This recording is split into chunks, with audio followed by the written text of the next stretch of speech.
નારી જીવન વિશે વિચાર કરતા પહેલા આ આખા પ્રશ્નને આપણે 3 એંગલથી જોવાનો છે. 3 દ્રષ્ટિએ એનું પૃથક્કરણ કરવાનું છે. સૌથી પહેલો એંગલ કુદરત છે, પ્રકૃતિ છે, પરમેશ્વર છે. બીજો એંગલ ધાર્મિક છે. ત્રીજો સામાજિક છે. કુદરત, ધાર્મિક, સામાજિક, આ 3 દૃષ્ટિએ સ્ત્રીનું શું સ્થાન છે, સ્ત્રી શું છે, શા માટે છે. પછી પેટા પ્રશ્નોમાં, પેટા ભાગમાં એનું શૈક્ષણિક રૂપ, એનું આર્થિક રૂપ, એ તો સામાજિક પ્રશ્નોમાં આવી જશે. પણ આ 3 દૃષ્ટિએ આપણે જોવાનું છે. સૌથી પહેલા મારી તમને ખાસ સલાહ છે, કોઈ પણ પ્રશ્ન હોય તમે પ્રકૃતિના માધ્યમથી એ પ્રશ્નને તપાસો. એક એટલું સરસ દૂરબીન ભગવાને આપ્યું છે, એક એટલી સરસ વ્યવસ્થા આપી છે કે તમારા ઘણા પ્રશ્નો એના દ્વારા હલ થઈ જશે. અને કુદરતના માધ્યમથી જો તમે આ પ્રશ્નને જોવાનો વિચાર કરશો તો તમને દેખાશે કે આખા બ્રહ્માંડની રચના નર અને નારીમાં વિભાજિત કરી છે. માત્ર સ્ત્રી પુરુષ નહીં, પણ બ્રહ્માંડના કોઈ પણ કણને લઈ લો, કોઈ પણ વસ્તુને લઈ લો, જળ હોય કે ચેતન હોય, એક જગ્યાએ તમને નર અને નારીનું વિભાજન જોવા મળશે. અને નર અને નારીનું વિભાજન જોવા મળશે તો તમને એમ થશે કે બ્રહ્માંડનો અર્થ છે નર અને નારીનું સંકુલ. અમારે ઉપનિષદમાં એની બહુ સુંદર ચર્ચા છે, બહુ સરસ ચર્ચા છે. સદૈવ સૌમ્યોદમ અગ્રમાસિત એકમેવા દ્વિતીયમ. એ સૌમ્ય, પહેલા બ્રહ્મ પરમેશ્વર એક જ હતો, પણ એને આનંદ ના આવ્યો.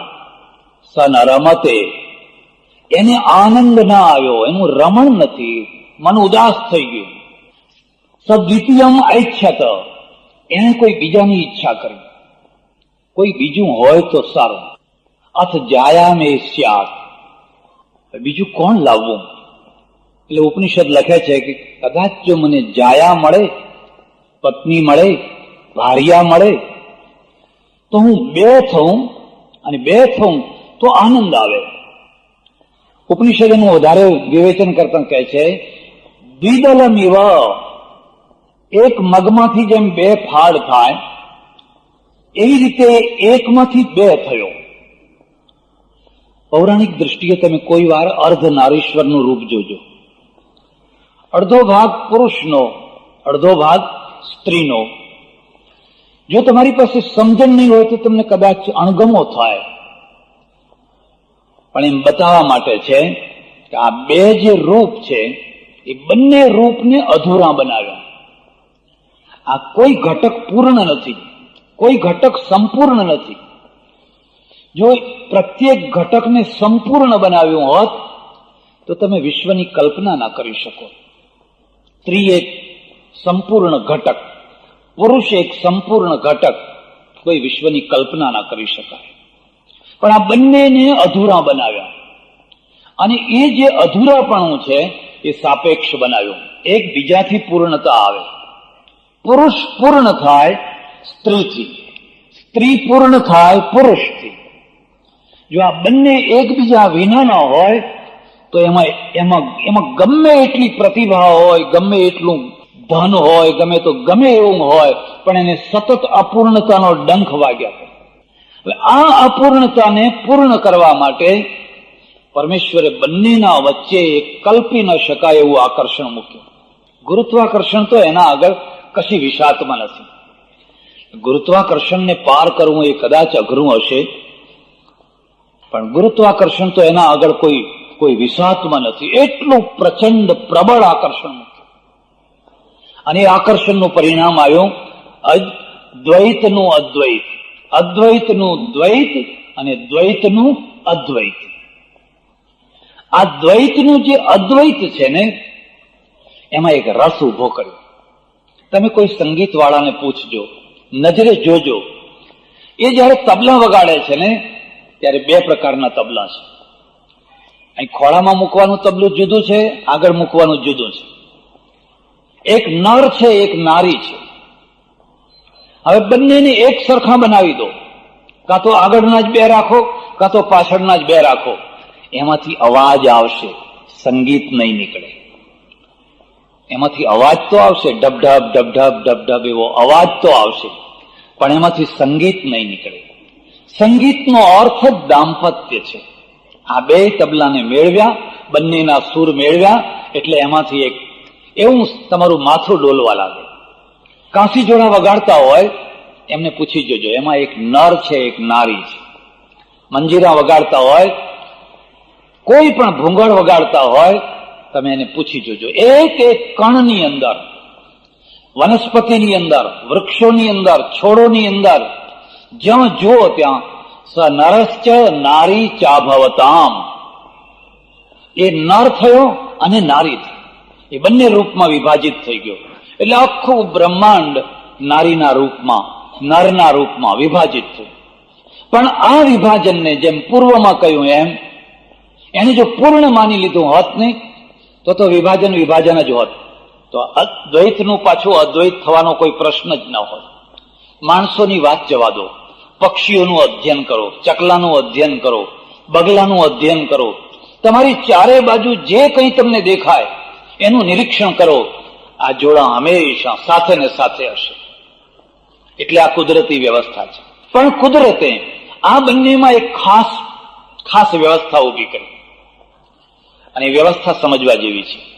એક મુદ્દો યાદ રાખજો, નર અને નારી આ બંને સેપરેટ, સ્વતંત્ર, જુદા કલર છે, જુદી પર્સનાલિટી છે, જુદી આઇટમ છે. પુરુષ લાલ કલર છે કે પીળો કલર છે, માનો તો એ પીળો કલર છે, સ્ત્રી લાલ કલર છે. આ બે કલર જુદા છે. તમે લાલને પીળો ન કરી શકો, પીળાને લાલ ન કરી શકો. સેપરેટ કલર છે, અને સેપરેટ છે એટલે એકબીજામાં ભળી શકે છે. એનું નામ મિક્સિંગ. એટલે તમે એકબીજાને મેળવી શકો છો. જો એ બંને લાલ કલર હોત, જો એ બંને પીળો કલર હોત, તો મેળવવાનો કોઈ પ્રશ્ન જ નથી. પીળામાં પીળો નાખો, શું થવાનું? નાખ્યા જ કરો, ઉમેરો થાય, વૃદ્ધિ થાય, પણ બાકી કશું ના થાય. એટલે પીળામાં પીળો નાખવાનો અર્થ શું છે? પણ બે સેપરેટ કલર છે. બેયની પર્સનાલિટી, બેયનું વ્યક્તિત્વ એટલું બધું જુદું છે. અને જુદું છે એટલે બંને એકબીજાના પૂરક છે. જો એ જુદું વ્યક્તિત્વ ન હોત, જો એ અલગ ન હોત, તો એકબીજાના પૂરક ન હોત. ચાલ પુરુષ વિના ચલાવી લઈશું, ચાલ સ્ત્રીઓ વિના ચલાવી લઈશું, પણ ચલાવી નહીં લેવાય. અને નથી લેવાય કારણ કે બેયના કલર જુદા છે. જો આ વાત બરાબર સમજમાં આવે તો કદી પણ કોઈ સ્ત્રીએ પુરુષ બનવાનો પ્રયત્ન ન કરવો જોઈએ, કોઈ પુરુષે સ્ત્રી બનવાનો પ્રયત્ન ન કરવો જોઈએ. કારણ કે આ સેપરેટ કલર છે. સ્ત્રીએ શું બનવાનું? આદર્શ સ્ત્રી, મહાન સ્ત્રી. પુરુષે શું બનવાનું? આદર્શ પુરુષ. અને આ બંને એકબીજાને પોષક છે. માનો કે સ્ત્રી ટાઈપનો પુરુષ કોઈ સ્ત્રીને મળ્યો હોય તો તમે કલ્પના કરી શકો છો કે કેટલી સુખી થાય? આ પુરુષો તો બહુ ખરાબ છે. હવે એની નજીકનો કોઈ પુરુષ એને મળી જાય, એનું જીવન તો બરબાદ થઈ જાય, એનું જીવન તો ધૂળધાણી થઈ જાય. કારણ કે આ બે અલગ વસ્તુઓ છે. અને આ આપણા મગજમાં પહેલા આ વાત, આ કુદરતી છે. ત્યારે અલગમાં શું અલગ છે? અપવાદ સિવાય મોટા ભાગે એકમાં બુદ્ધિની પ્રધાનતા, એકમાં હૃદયની પ્રધાનતા. અને જીવન આ બેયના મેળથી ચાલે છે. એકમાં બુદ્ધિની પ્રધાનતા, એકમાં લાગણીઓની પ્રધાનતા. અને આ ભણેલી સ્ત્રી હોય કે અભણ સ્ત્રી હોય, દેશની કોઈ વડાપ્રધાન હોય કે કોઈ કલેક્ટર હોય, આમાં કોઈ અપવાદ નહીં. ઓછા વત્તા અંશમાં તમે આ બંનેના ગુણો જોશો. આ બંનેમાં કોણ મહાન છે એ પ્રશ્ન નહીં, એની ચર્ચા ના કરશો. હું એને સાયકલ સાથે જોડું છું. માનો કે તમે સાયકલ ઉપર બેઠા છો અને સાયકલને બે પૈડા છે, અને બે પૈડામાં એક પાછળનું પૈડું, એક આગળનું પૈડું. તમે જવાબ આપી શકશો એમાં નર કોણ છે ને નારી કોણ છે? પાછળનું પૈડું નારી છે, કારણ કે એમાં શક્તિ છે. વ્હીલ એમાં, ચક્ર એમાં છે, એમાંથી શક્તિ આવે છે. યા દેવી સર્વભૂતેષુ શક્તિ રૂપેણ સંસ્થિતા નમસ્તસ્યૈ નમસ્તસ્યૈ નમસ્તસ્યૈ નમો નમઃ. પાછળનું વ્હીલ છે ને એમાં શક્તિ છે. તમારે આગળ જવું છે એ વ્હીલ તમને આગળ ધકેલશે, પણ આગળનું વ્હીલ શું છે? આગળનું વ્હીલ તો શક્તિ વિનાનું છે. ત્યારે એને કાઢી નાખો નહીં. આગળનું વ્હીલ દિશા નક્કી કરે છે કે આમ વળવું કે આમ વળવું કે આમ જવું કે ક્યાં જવું. દિશા નક્કી એ કરે છે. હવે તમે ઢાળ ઉપર પૂરપાટ તમારી સાયકલ ચાલી રહી છે અને ઓચિંતાની તમારે બ્રેક લગાવવાની જરૂર પડી. આગળના વ્હીલ ઉપર બ્રેક લગાવશો કે પાછળના વ્હીલ ઉપર? અને જો આગળના વ્હીલ ઉપર બ્રેક લગાવી દો, કારણ કે શક્તિ પાછળ છે, અને શક્તિ પાછળ છે એટલે બ્રેક પણ પાછળ છે. અને જો એ શક્તિ ઉપર જો બ્રેક ન હોય તો પરિણામ શું આવે? કોઈ શક્તિ કદી પણ બ્રેક વિનાની હોય જ ન શકે. પછી કાર હોય, સાયકલ હોય, પ્લેન હોય કે આ વીજળી હોય, શક્તિનું જેમ જેમ પ્રમાણ મોટું થતું જાય એમ એમ બ્રેકનું પ્રમાણ પણ મોટું થતું જાય. એટલે હું એને આ રીતે જોડું છું. જરા વધારે વાત કરીશ. આ વીજળીનો વાયર તમે જોજો, એ બે વાયર છે એક સાથે, એક નહીં બે છે, પણ બંનેની પર્સનાલિટી અલગ છે. કોઈ વીજળીનો વાયરમેન હોય એને પૂછી જોજો, ઇલેક્ટ્રિશિયન હોય એને પૂછી જોજો. એક ન્યુટ્રલ છે, અર્થિંગ માત્ર, અને બીજામાં કરંટ છે, ફેસ છે. એકમાં વીજળી છે, એકમાં કશું જ નથી, એ તો અર્થિંગ માત્ર છે. પણ આ બે છે, બંનેની પર્સનાલિટી જુદી છે. હવે બંનેને એક કરી નાખો તો, બંનેને ન્યુટ્રલ કરો તો વીજળી નહીં થાય. બંનેને ફેસ કરી નાખો તો લાઇટ નહીં થાય. બેયની જરૂર છે. તમે કલ્પના કરી શકો છો આ બંનેમાં નર કોણ છે ને નારી કોણ છે? જેમાં કરંટ છે એ નારી છે. તમે તે ન્યુટ્રલ છો, ખાલી અર્થિંગ, ખાલી ન્યુટ્રલ. મારી વાત ઉપર વિશ્વાસ ન હોય તો કોઈ પરણ્યા વિનાનો પુરુષ હોય એનું ઘર જઈને જોજો. પરણ્યા વિનાના પુરુષને શું કહે કાઠિયાવાડીમાં? વાંડા પુરુષ. તમે એનું ઘર જઈને જોજો. એના ઓશિકાનો ગ્લેપ, એની ચાદરો, બસ બધું મેલ ને મેલ. પાણીયારાનો લોટો અને સંડાસનો લોટો એક કલર. ખબર જ ના પડે કે આ કયો પાણીયારાનો લોટો છે અને કયો સંડાસનો લોટો છે. બધા બેયના કલર એક જ કલર. અને અઘોરી જેવા ભાઈ પડ્યા છે. બસ ખાધું તોય શું, ના ખાધું તોય શું, મોડે ખાધું, રાંધ્યું ના રાંધ્યું, ચણા ફાંકી લીધા, પડ્યા છે એમને. કઈ જણે મળતું જ છે. આપણે ત્યાં પૌરાણિક રીતે, એટલા માટે તમારા ઘરમાં કોઈના ત્યાં ચિત્ર હોય તો જોજો, શિવ નીચે સૂતેલા છે અને પાર્વતી ઉપર નૃત્ય કરે છે. એવું ચિત્ર કોઈના ત્યાં હોય તો જોજો તમે.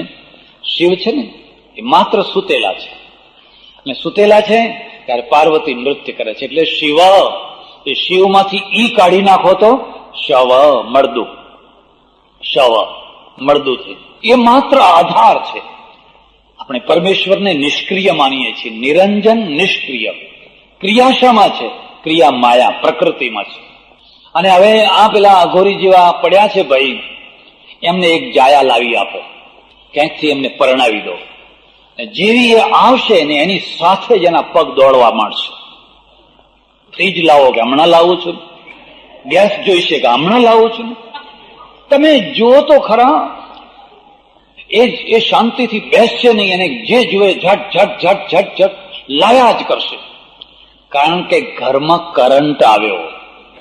અત્યાર સુધી ઘર હતું પણ કરંટ વિનાનું હતું. હું ઘણી વાર ગામડાઓમાં રહું, ગામ બહાર કોઈ મંદિર મહાદેવ હોય એમાં ઉતરું, રહું. પછી ગામના જુવાન છોકરાઓ આવતા હોય મારી સાથે બેસે, રાત મોડી થઈ જાય તો હું કહું જાઓ જાઓ ઘેર જાઓ, ટાઈમ થઈ ગયો. ધક્કા મારો તોય ઘેર જવાનું નામ ના લે. 2-4 વર્ષે પછી આવું અને મારી નજર ફરતી હોય કે પેલો હર્ષદ નથી દેખાતો, પેલો ફલાણો નથી દેખાતો, ફલાણો નથી દેખાતો. ત્યારે હું લોકોને પૂછું, ભાઈ પેલા 2-3 છોકરા રોજ આવતા 4-5 કોઈ દેખાતા નથી, ક્યાં ગયા? મને કે મહારાજ પરણી ગયા. એ તો પરણી ગયા તો આવવાનું બંધ થઈ ગયું. અહીં મહાદેવમાં આવતા, દેવ દર્શન કરવા આવતા, અહીંથી ખસતા નહીં, ધક્કા મારીએ તોય ખસતા નહીં. હવે તો બિલકુલ 8 દિવસથી દેખાતા જ નથી ને. કે ના મહારાજ હવે તો કોઈ દિવસ આવે, હવે આ તરફ આવતાય નથી. કારણ કે એટલી પ્રવૃત્તિ વધી ગઈ છે કે હવે એમને મહાદેવ યાદ આવતા.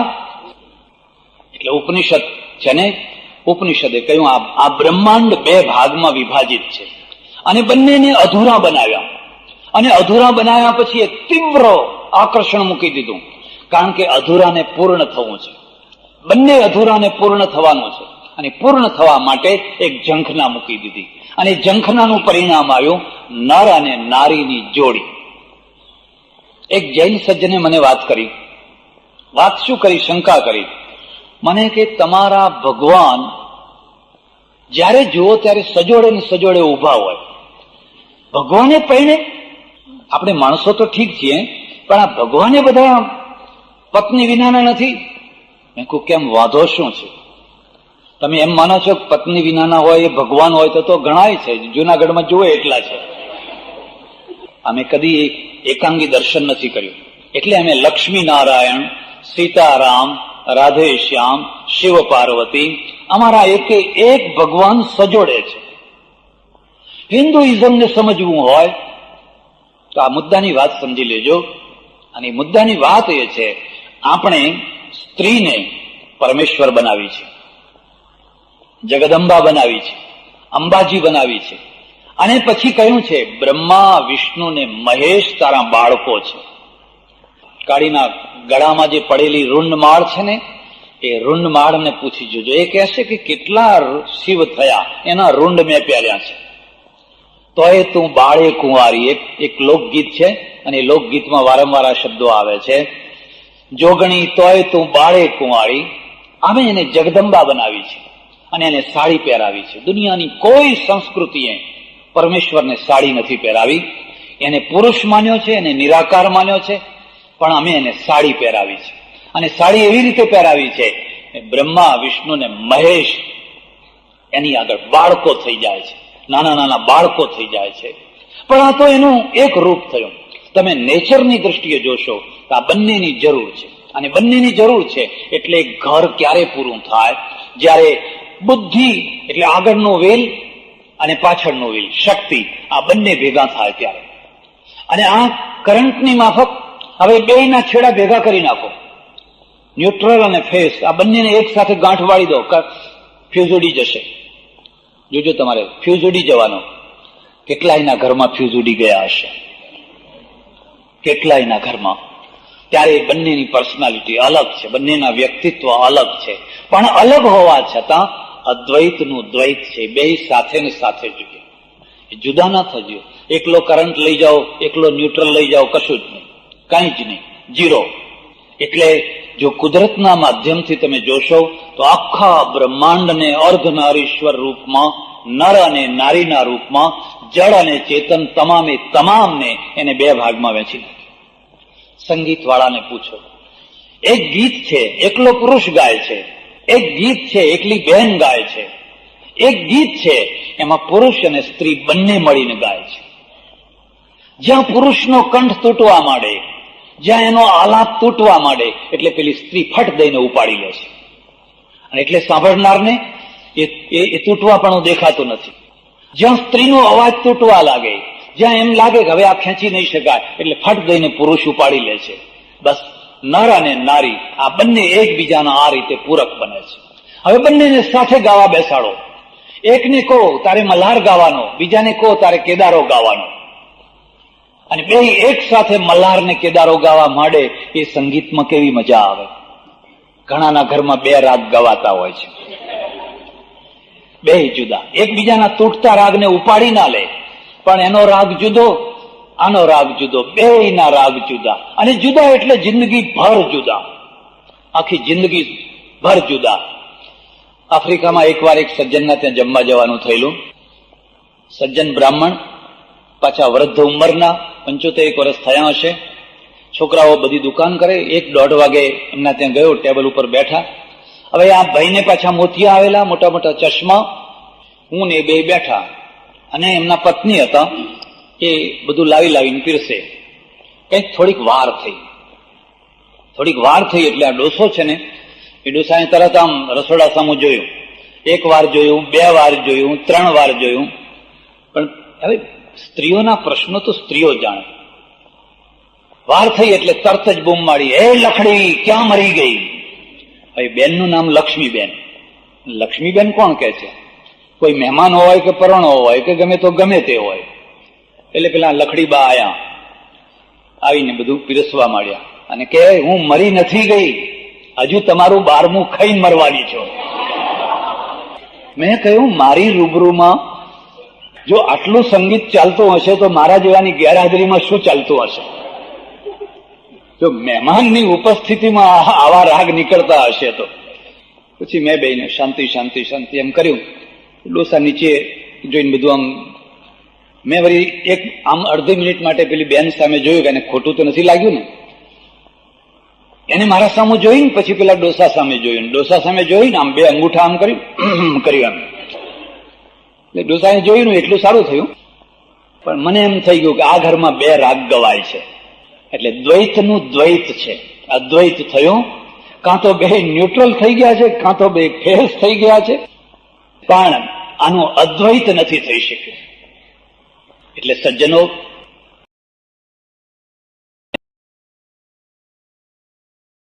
પણ કુદરતે નર અને નારી બનાવી, લગ્ન સંસ્થા માણસોએ બનાવી. એટલે મનુષ્ય સિવાય બાકી કોઈ જગ્યાએ તમને લગ્ન સંસ્થા જોવા નહીં મળે. અને લગ્ન સંસ્થા બનાવી, કલ્યાણ માટે બનાવી. હું એનો હિમાયતી છું, હું એનો પક્ષપાતી છું. એ બહુ મોટો અનર્થ હશે કોઈ લગ્ન સંસ્થા તોડવાનો પ્રયત્ન કરે. બહુ કડવા અનુભવો પછી, બહુ ભૂંડા પરિણામો પછી આ લગ્ન સંસ્થા બનાવવામાં આવી.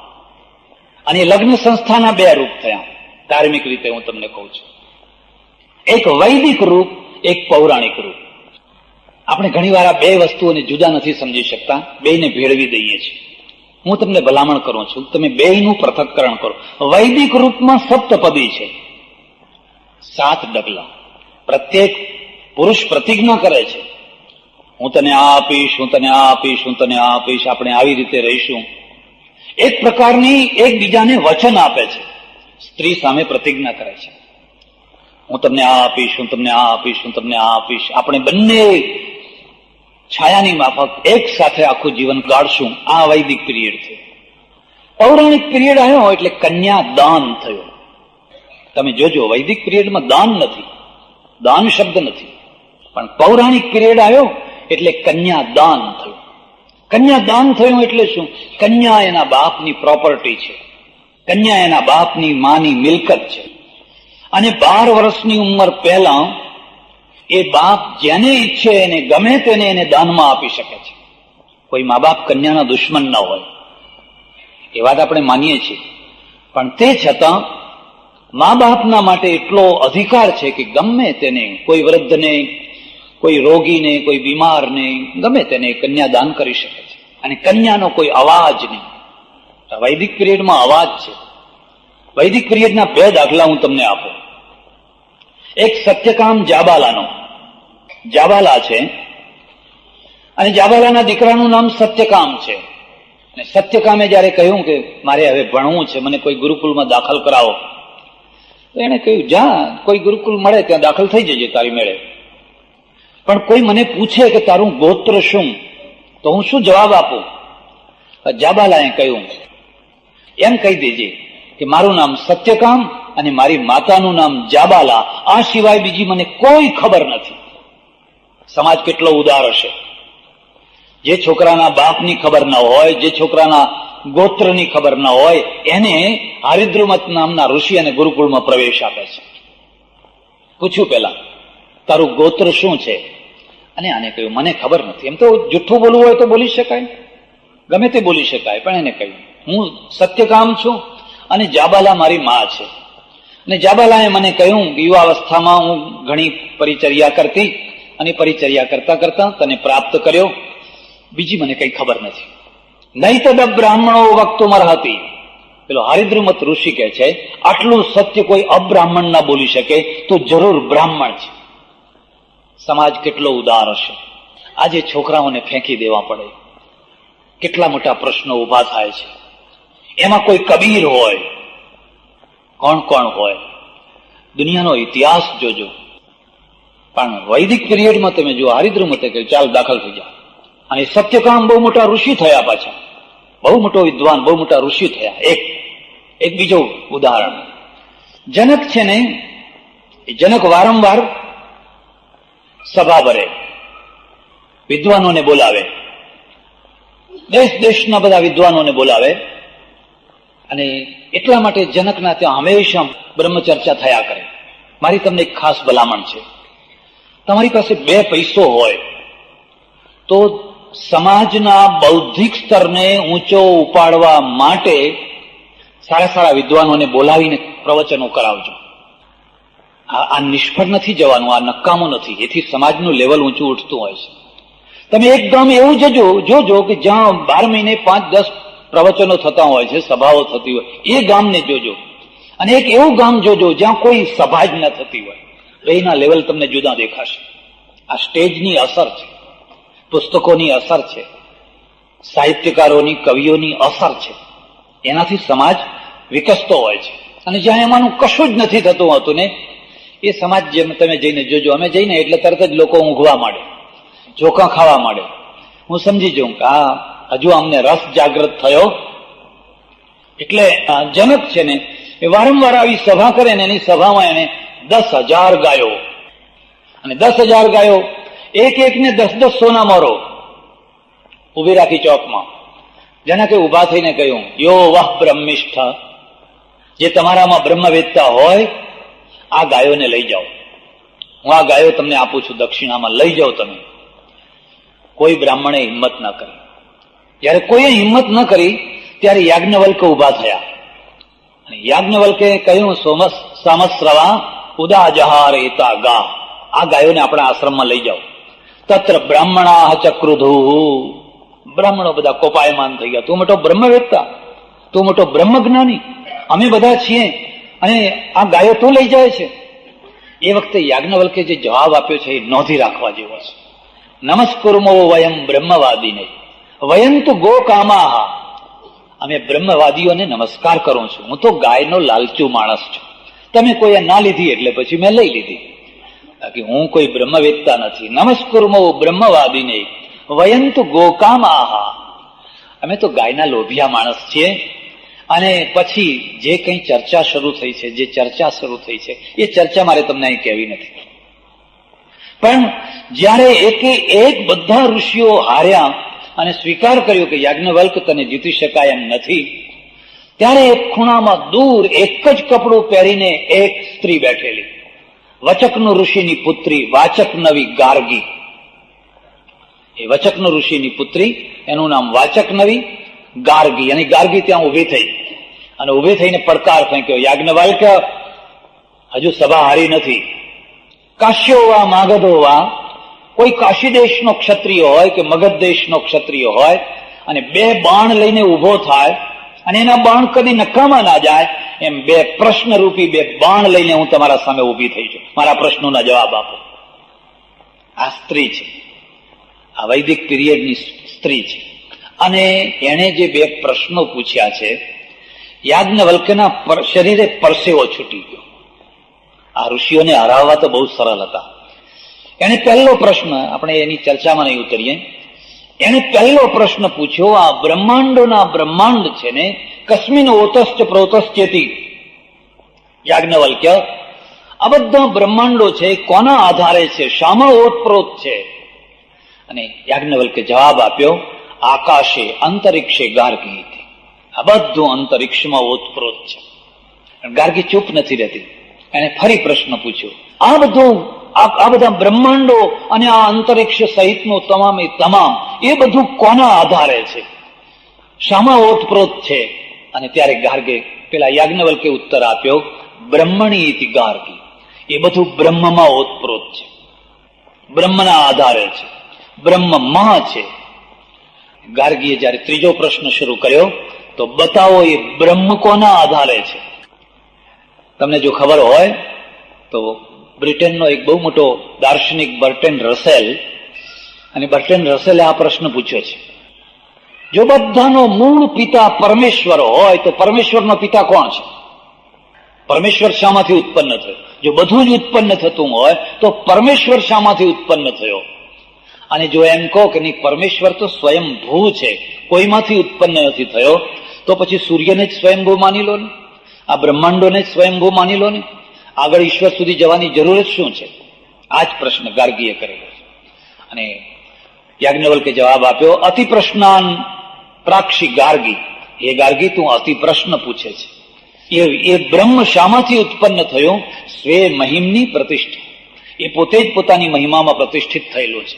અને જો એને ફલાણામાં અનવસ્થા થઈ જાય. પણ મારે તો તમને આટલી જ વાત કહેવી છે કે જનક જેવાની સભામાં યાજ્ઞવલ્ક જેવા મહાન મહાન ઋષિઓ હોય, એ ઋષિઓના વચ્ચે પણ સૌથી વધારેમાં વધારે પ્રશ્ન પૂછનાર એક સ્ત્રી છે. અને આટલી ઉંમરે પણ એ કુંવારી છે, હજુ સુધી એ પરણી નથી, આટલી ઉંમરે પણ એ કુંવારી છે. કારણ કે 12 વર્ષે એને પરણાવી દેવી જોઈએ એવી કોઈ વિધિ હજુ શરૂ નથી થઈ, એ પ્રકારની વ્યવસ્થા હજુ શરૂ નથી થઈ. એટલે તમે એક વૈદિક પીરિયડમાં જોશો તો ત્યાં સપ્તપદી છે, અને સપ્તપદીમાં પુરુષ આગળ ચાલે છે, સ્ત્રી પાછળ ચાલે છે. કદી બેયને સાથે ના ચલાવશો, કદી કોઈને બેયને સાથે ના ચલાવશો, ઘર બરબાદ થઈ જશે. કેમ? આગળનું વ્હીલ માત્ર દિશા નક્કી કરે છે, પાછળનું વ્હીલ શક્તિ આપે છે. એટલે ઘણી વાર મારે કડવા અનુભવ થાય. કોઈ આવીને પુરુષ મને કહે, મહારાજ કાલ મારે ત્યાં જમવા આવજો, તો હું કહું, ઘરવાળીને પૂછીને આયા છો કે એમને આયા છો? અરે એમાં શું પૂછવું તું? એમ કે ઘર મારું કે એનું? ના હો તો નહીં આવું, પેલા પૂછી આવો. કારણ કે ઘણી વાર મને કડવો અનુભવ થયો છે કે આ ભાઈ મૂછો મરડીને લઈ ગયા હોય અને પછી બિલાડી જેવા થઈ જાય ઘરમાં જાય. એટલે આવા ને આવા બાવા ખેંચી લાવો છો, આવા ને આવા તમને મળે છે કે નથી મળતા? અને પછી મને એમ થાય કે જમ્યા વિના જ અહીંથી જતા રહીએ તો સારું છે. પલાયતી સજીવતી. એટલે તમે અહીં બધા મૂછું મળ્યો, પણ પેલા જઈને પૂછી આવો. કારણ કે એ શક્તિ છે, એમાંથી શક્તિ આવતી હોય. અને જો તમે એને અનુકૂળ કરી લો, તમારો બેડો પાર, તમારું ઘર છે ને ફૂલ જેવું થઈ જશે. કોઈ વાર અજંટા ઇલોરા જજો, મારી તમને ખાસ પલા, પણ એક જોવાની નિરીક્ષણની દૃષ્ટિ લઈને જજો. એમને એમ નહીં બસ ફરી નાટો મારીને આવતા રહ્યા, એમ નહીં. અજંટા ઇલોરામાં કંઈક પ્રેરણાના તત્વો રચેલા છે. એક બીમ છે, ગુફામાં એક બીમ બનાવ્યો છે, અને બીમમાં એક બાજુ આમ ખુંભી છે, પથ્થરમાં જ કોતરેલી છે, મોટી આવડી મોટી ખુંભી છે. તમે જોજો, એક જ પુરુષ બનાવ્યો છે, અને પુરુષ બનાવ્યો છે પરસેવે રેત જેબ ને ચહેરો ચડી ગયેલો છે, એના ઉપર બીમ છે. પેલો ગાઈડ તમને સમજાવશે. જુઓ, આ એક પુરુષ ઉપર આખા બીમનો ભાર છે, અને એ બિચારો આમ થાકી ગયો છે, વ્યગ્ર થઈ ગયો છે. પછી બીજો છેડો બતાવશે, ત્યાં પણ એક ખુંભી છે, પણ ત્યાં નર નારીની જોડમાં ખુંભી બનાવી છે. એકલો પુરુષ નથી, પણ નર અને નારીની જોડી બનાવી છે, અને બે હસી રહ્યા છે, જાણે ભાર જ નથી ઉપર. ભાર બેને સરખો છે, આને ભાર છે ને પેલાને ભાર છે, પણ અહીંયા આ બંને મળીને ભાર ઉપાડે છે. એટલે ઘર હલકું ફૂલ જેવું છે. મહેમાન આવે, પરોણા આવે, પ્રસંગ આવે, ચડતી આવે, પડતી આવે, ગમે તેવી સ્થિતિ આવે, પણ બે હસતા ને હસતા છે. કારણ કે દ્વૈતનું અદ્વૈત થયું છે. એટલે આ એક લગ્ન સંસ્થાનું રૂપ થયું. પણ પૌરાણિક લગ્ન સંસ્થા આવતા આવતા આખું રૂપાંતર થઈ ગયું. બસ કન્યાદાન. હું તમને ભલામણ કરું છું, તમે ખૂબ શાંતિથી વિચાર કરજો, કન્યા કોઈ દાન દેવાની વસ્તુ છે? અને ઘણા લોકો તો પુણ્ય માને કે હા આપણે તો કન્યાદાન આપવું જ જોઈએ. એમ કે હું સમજુ છું કે આ સ્ત્રીનું અપમાન છે. મુસલમાન જયારે લગ્ન કરે તો જોજો એ લગ્ન પદ્ધતિને. પેલો કાજી છે ને, એ બંનેને પૂછે છે કબૂલ કબૂલ કબૂલ 3 વાર. પછી પેલી સ્ત્રીને પૂછે છે કબૂલ કબૂલ કબૂલ 3 વાર. બસ પછી બરાબર છે. અહીંયા કબૂલનો પ્રશ્ન જ નથી. બાપે હાથ ઉપાડીને કોઈના હાથમાં મૂકી દીધો, બસ પતી ગયું. કબૂલ કે અકબૂલ. કોઈ પ્રશ્ન જ નથી. આજે તો એવું નથી રહ્યું. આજે તો ઘણું પરિવર્તન આવી ગયું છે, ઘણું બદલાઈ ગયું છે. વિધિ રહી ગઈ છે, બાકી વિધિનું કોઈ સ્વરૂપ નથી રહ્યું. હવે કન્યાને જીભ આવી છે, પહેલા જીભ નથી. કન્યાને ગાય દોરે ત્યાં જાય. થોડા ગામડાઓને અપવાદ રૂપ દૂર કરીએ તો શહેરોમાં હવે આ લગભગ નથી રહ્યું. એને પોતાની ચોઈસ છે, એને પોતાની ઈચ્છા છે, એ પોતાની ચોઈસને પસંદ કરીને મા બાપ, ડાયા મા બાપ પૂછે છે કે તને હા હોય તો જ અમે પરણાવીએ, તું ના કહેતી હોય તો નહીં પરણાવીએ. પણ આ સુધારો છે, અને એ સુધારો ધર્મના દ્વારા નથી આવ્યો. આ વાત ભૂલી જજો. કોઈ અમે સુધારો નથી કર્યો, કોઈ ધર્મગુરુએ નથી કર્યો. આ તો જેમ સ્વામીજીએ કહ્યું એમ પ્રવાહનો સુધારો છે. આ એક પ્રવાહ છે ને, એ પ્રવાહનો સુધારો છે. તમે એને અટકાવી નહીં શકો, તમે એને રોકી નહીં શકો. જો ધર્મના માધ્યમથી આવ્યો હોત ને તો કન્યાદાન શબ્દ હટી ગયો. એટલે આપણા ત્યાં ધાર્મિક દ્રષ્ટિએ સ્ત્રી ક્યાં છે એ જોવાની. અને ધાર્મિક દ્રષ્ટિએ જોવી હોય તો હું તમને રામાયણ ને મહાભારત બેયમાં લઈ જઈશ. તમે સહન કરી શકો કે ન કરી શકો, તમે વાતને પચાવી શકો કે ન પચાવી શકો, પણ આ બંનેના મારે ઉદાહરણ આપવાના છે. સીતા સ્વયંવર, એટલે વચ્ચે એક બીજો મુદ્દો પણ કહી દઉં. હંમેશા કન્યાઓના કારણ છે. મારું સંસાર રામાયણ વાંચજો, તમે ખાસ વાંચજો સંસાર રામાયણ. શિષ્ય અને કન્યા આ બંને સમર્પિત છે. શિષ્ય ગુરુમાં સમર્પિત, આચાર્યમાં સમર્પિત, અને આચાર્ય પ્રત્યાર્પિત. એક શિષ્ય છે બસ ગુરુમાં સમર્પિત થઈ જાય, તન્મય થઈ જાય. ગુરુને શું સેવા કરું, શું સેવા કરું, શું સેવા કરું, એ જ માત્ર. એટલે ગુરુ છે એ પછી પ્રત્યાર્પણ કરે. પ્રત્યાર્પણ કરે એટલે પોતાની તમામ વિદ્યા શિષ્યમાં ઠાલવી દે. આ સમર્પણ અને પ્રત્યાર્પણ. એવી રીતે કન્યા છે ને, એ કન્યા સમર્પણ કરે, વરણ કરે, એ સ્વીકાર કરે, વરણ કરે. અને વરણ કરે એ એનો પહેલો અધિકાર છે. અને પછી પુરુષ છે ને એ પ્રત્યાર્પણ કરે, પછી પ્રત્યાર્પણ કરે. એટલે સમર્પણ અને પ્રત્યાર્પણ. પ્રત્યાર્પણ એટલે શું? એક ઓળખીતા ડોક્ટર છે, એમના ત્યાં જવાનું થયું. એમના પત્ની એ ડોક્ટર છે, બંને ડોક્ટર, બંને બહુ સારા. પછી એમણે વાત કરી, બાપજી મારું તો ફલાણું ફલાણું વૈષ્ણવ વાણિયાનું કુટુંબ, આમ તેમ.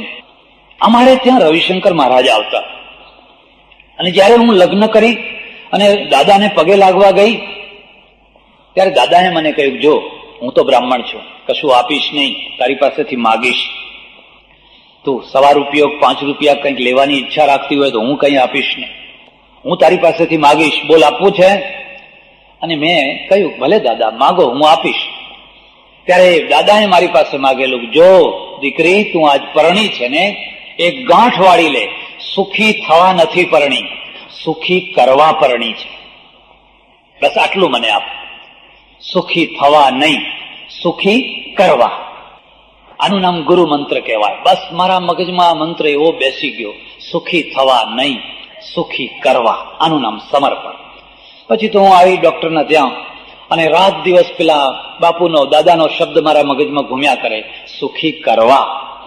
પછી મારા પતિને ગરમ ગરમ રોટલી, ફલાણી દાળ, ફલાણું શાક, કેમ, શું ગમે છે, કેવું ગમે છે. મારી સાસુ, મારી નણંદ, મારા ઘરના માણસો, એક જ વાત, સુખી કરવા. પિક્ચર જોવાનું હોય તો લોકોને કહું, તમે જાઓ, હું ઘરમાં છું, મારે કઈ જોવું નથી, તમે જાઓ. એકે એકને, નોકર ચાકર બધાના સુખની ચિંતા કરો. પછી મને કે બાપજી એનું પરિણામ એ આવ્યું કે 6 મહિના થતા થતા આખું ઘર મારી ચિંતા કરવા માંડ્યું. બેન જમ્યા કે નહીં? બેનને તો પિક્ચર જોવા આવવું જ પડશે. ના, તમારા વિના નહીં જઈએ, તમને લઈ જ જઈશું. અને 6 મહિના થતા થતા ડોક્ટરે તિજોરીની ચાવી મને સોંપી દીધી, લે આ તિજોરીની ચાવી. આ પ્રત્યાર્પણ. હવે ₹2 જોઈએ તો મારી પાસે માગે, ₹5 જોઈએ તો મારી પાસે માગે. જેટલું કઈ હતું, દર દાગીના વગેરે વગેરે બધી ચાવીઓ મારા હાથમાં. ડોક્ટરના ગજવામાં પૈસો ના હોય. એને કદી એમ અવિશ્વાસ નહીં કે આ મારી પત્ની કંઈક આગુ પાછું કરશે, કેમ કરશે. સમર્પણ, અને સમર્પણમાંથી પ્રત્યાર્પણ. આજે આ ઘર મારા નામે છે, બેંકમાં ખાતા મારા નામે છે, પણ અમને કદી પણ એવો અનુભવ નથી થતો કે આ નામ જુદું છે ને આ નામ જુદું છે. એવો કદી અનુભવ નથી થતો. દાદાએ મારું જીવન બેડો પાર કરી નાખ્યો. જો હું સુખી થવા આવી હોત ને તો દરેક બાબતમાં હું મારો વિચાર કરત કે હું પહેલા પિક્ચર જોવા જઈશ, પહેલા હું ખાઈ લઈશ, આ બહેનોમાં કેટલાક એવા હોય છે, સારી રસોઈ બની હોય ને અને ભરોસો ના પડે પાછળ રહેશે કે નહીં, એટલે વાટકી લઈને અંદર હંતાડી દે. આ તો ભલું પૂછો, પુરુષો જો ખાવા માંડશે તો પાછળ કઈ નહીં રહેવા દે. અને આ મને અનુભવ થયેલો એટલા માટે હું તમને એક ભલામણ કરું છું કે અનુભવ કરવા હોય ને તો સાધુ થાવ, અને વધારે નહીં તો વર્ષ 2 વર્ષ માટે થાવ. બને એવું કે કોલેજમાં જવાનું થયું, સાયન્સ કોલેજ, અને સાયન્સ કોલેજના પ્રિન્સિપાલ બહુ ભલા માણસ, સજ્જન માણસ. અમારે કાર્યક્રમ 12-1 વાગ્યા સુધી ચાલવાનો, પછી એમના ત્યાં જમવા જવાનું. એટલે 5-5 માણસો અમે જમવા જવાના હતા. જયારે અમે જમવા જવા ગયા, ટેબલ ઉપર બેઠા, પીરસવાનું શરૂ થયું, તો નવું ફુલાવર આવેલું, ફુલાવરનું શાક બનાવેલું, નવું આવેલું. હવે મારી બાજુમાં એક ભાઈ બેઠેલા, એમને કંઈક વધારે ઝપટ કરીને વાટકી ખલાસ કરી નાખી. એટલે કહ્યું, બેન જરા શાક લાવજો. પણ કોઈ લાવ્યું જ નહીં. બીજી વાર, ત્રીજી વાર કહ્યું,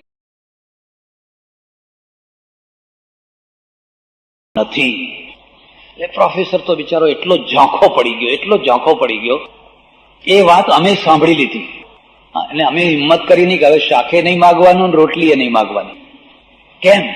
કારણ કે પેલી બેન છે ને, એ બેને વિચાર કરેલો કે આ લોકો આવશે, મહારાજ આટલું શાક ખાશે, પેલા આટલું ખાય છે, પેલા આટલું ખાય છે, એટલે ઝપાટો એને જ લગાવેલો. અને પહેલા આ બધું જમી કરીને તૈયાર થઈ ગયેલા, પહેલા જ જમી લીધેલું બધા, અને સારી રીતે જમી લીધેલું.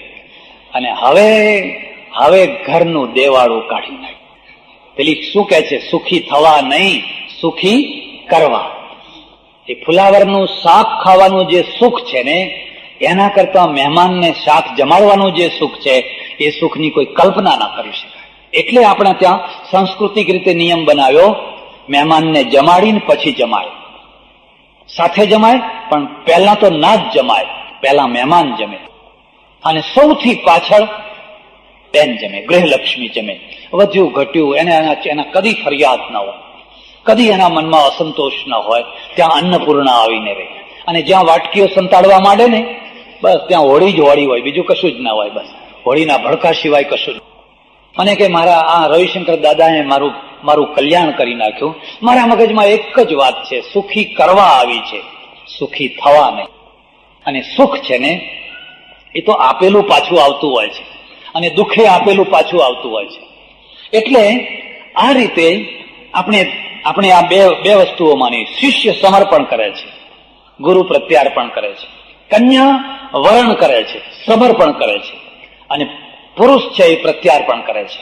એક બીજી વાત યાદ રાખજો, લગ્ન સંસ્થા માટે અનિવાર્ય શરત છે બંનેના ઈગો, બંનેના અહંકાર જો પીગળે તો જ દાંપત્ય છે.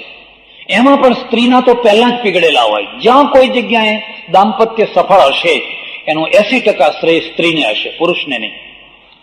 જ્યાં કોઈ જગ્યાએ ગાંધીજીને લખવું પડ્યું, ભલે ગાંધીજીએ ગમે એમ મોટી મોટી વાતો લખી હોય, પણ ગાંધીજીએ કસ્તુરબાનો હાથ પકડીને કહ્યું, નીકળ મારા ઘરથી બહાર.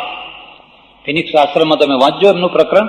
હાથ પકડીને બહાર કાઢવા માંડેલા, ત્યારે કસ્તુરબાએ કહ્યું, શરમાઓ, આ નોકરો બધા જુએ છે, બહારના લોકો બધા જુએ છે. અને માણસ ભાનમાં આવી ગયો. પછી થયું કે હું ભૂલ કરી રહ્યો છું. સ્ત્રી છે એનો ઈગો જો ના ઉતારી શકે, પુરુષ એનો ઈગો ના ઉતારી શકે, દાંપત્ય કદી સફળ નહીં થઈ શકે. આ તો મોટામાં મોટો ત્યાગ છે, મોટામાં મોટો ત્યાગ છે. અને જેને ઈગો હોય, અહંભાવ હોય, એને કદી લગ્ન ના કરવા, કદી લગ્ન ન કરવા. દુઃખી થશે અને દુઃખી કરશે, વાતમાં દુઃખી થશે અને વાતમાં દુઃખી કરશે. આ એક ઈશ્વરની પ્રાપ્તિ માટે અહંકાર ઉતારવો જેટલો જરૂરી છે, એથી પણ વધારે જરૂરી દાંપત્ય માટે છે. એટલે સમર્પણ અને પ્રત્યાર્પણ, આ બે. સીતાજીએ વરમાળા આરોપી, રામ સીતાના લગ્ન થઈ ગયા, બહુ બધું સુંદર થઈ ગયું, સારી રીતે થઈ ગયું. વનવાસ મળ્યો, જંગલમાં જવાનું થયું. એક બહુ મોટી ઘટના બની ગઈ. સુરપાખા છે ને, એ ફરતી આવી ગઈ, અને એને જોયું, ઓહો, આ તો રામ તો રૂપાળા છે, લક્ષ્મણ તો રૂપાળો છે. અને સ્ત્રી સહજ સ્વભાવથી મોહિત થઈ ગઈ. ઘણી વાર પુરુષ મોહિત થઈ જાય, ઘણી વાર સ્ત્રી મોહિત થઈ જાય. આને તમે રોકી ન શકો, આને તમે અટકાવી ન શકો. તમારા પુરાણો, તમારી પ્રાચીન કથાઓ ભરેલી છે, ઓખા હરણ ને ફલાણું હરણ ને રૂકમિણી હરણ ને સુભદ્રા હરણ ને બધા હરણ જ હરણ છે ને, છે કે નથી? બધા હરણ જ હરણ પડેલા. અને એના મૂળ ગ્રંથો તમે વાંચો તો એટલા શ્રૃંગાર રસથી ભરેલા છે કે તમને આજે કોઈ ગુજરાતીમાં એવો શ્રૃંગાર રસ તમને જોવા ના મળે, એટલો શ્રૃંગાર રસ એમાં ભરેલો છે. મોહિત થઈ ગઈ, રામ પાસે ગઈ. તુમ સમ પુરુષ ન મોસમ નારી, ય સંજોગ વિધિ રચા વિચારી. તમારા જેવો કોઈ પુરુષ નથી ને મારા જેવી કોઈ નારી નથી, ચાલો આપણે લગ્ન કરીએ. રામે કહ્યું, હું તો પરણેલો છું. જો આ સીતા છે અને હું એક જ વાર પરણો છું, બીજી પત્ની નહીં, એક પત્ની મારું વ્રત છે. પણ આ લક્ષ્મણ છે, જો કદાચ માને તો તું ટ્રાય કરી જો એમ. અને એ લક્ષ્મણ પાસે આ એ રૂપાળો છે. અને લક્ષ્મણે કહ્યું, હું તો દાસ છું, સેવક છું, અને સેવા કરવી હોય એ બધી સેવક તો હનુમાન જેવા જ હારા. સમજણ પડી ને? બજરંગ બલી, બસ હું તો સેવક છું. બે ચાર વાર આમથી આમ જવા આવવાનું થયું. અને પછી રામે ઈશારત કરી નાક કાન કાપી નાખ્યા. નાક કાન કાપી નાખ્યા. પછી તો રોતી કકડતી રાવણ પાસે ગઈ. તમે જાણતા હશો, બધી આખી કથા મારે તમને કહેવી નથી, મારે મુદ્દાની 2-3 વાતો કહેવી છે. આ જે નાક કાન કાપ્યા એની જગ્યાએ ન કાપીને ધક્કો મારીને કાઢી મૂકી હોત તો? નાક કાન કાપવા એ કોઈ સંસ્કૃતિ છે? કોઈ સ્ત્રી મોહિત થઈ ગઈ હોય, કોઈ પુરુષ મોહિત થઈ ગયો હોય તો હવે નાક કાન જ કાપવા માંડશો તો કેટલી સ્ત્રીઓના કાપવા પડશે, આજે કેટલા પુરુષોના કાપવા પડશે, ક્યાં જઈને સમાજ ઉભો રહેશે? અને એને મારી નાખવી સારી, એને મારી નાખી હોય તો બરાબર છે, પણ નાક કાન વિનાની એક સ્ત્રી, જુવાન સ્ત્રીને તમે બનાવી દો, એના ભવિષ્યનો કદી વિચાર કર્યો તમે?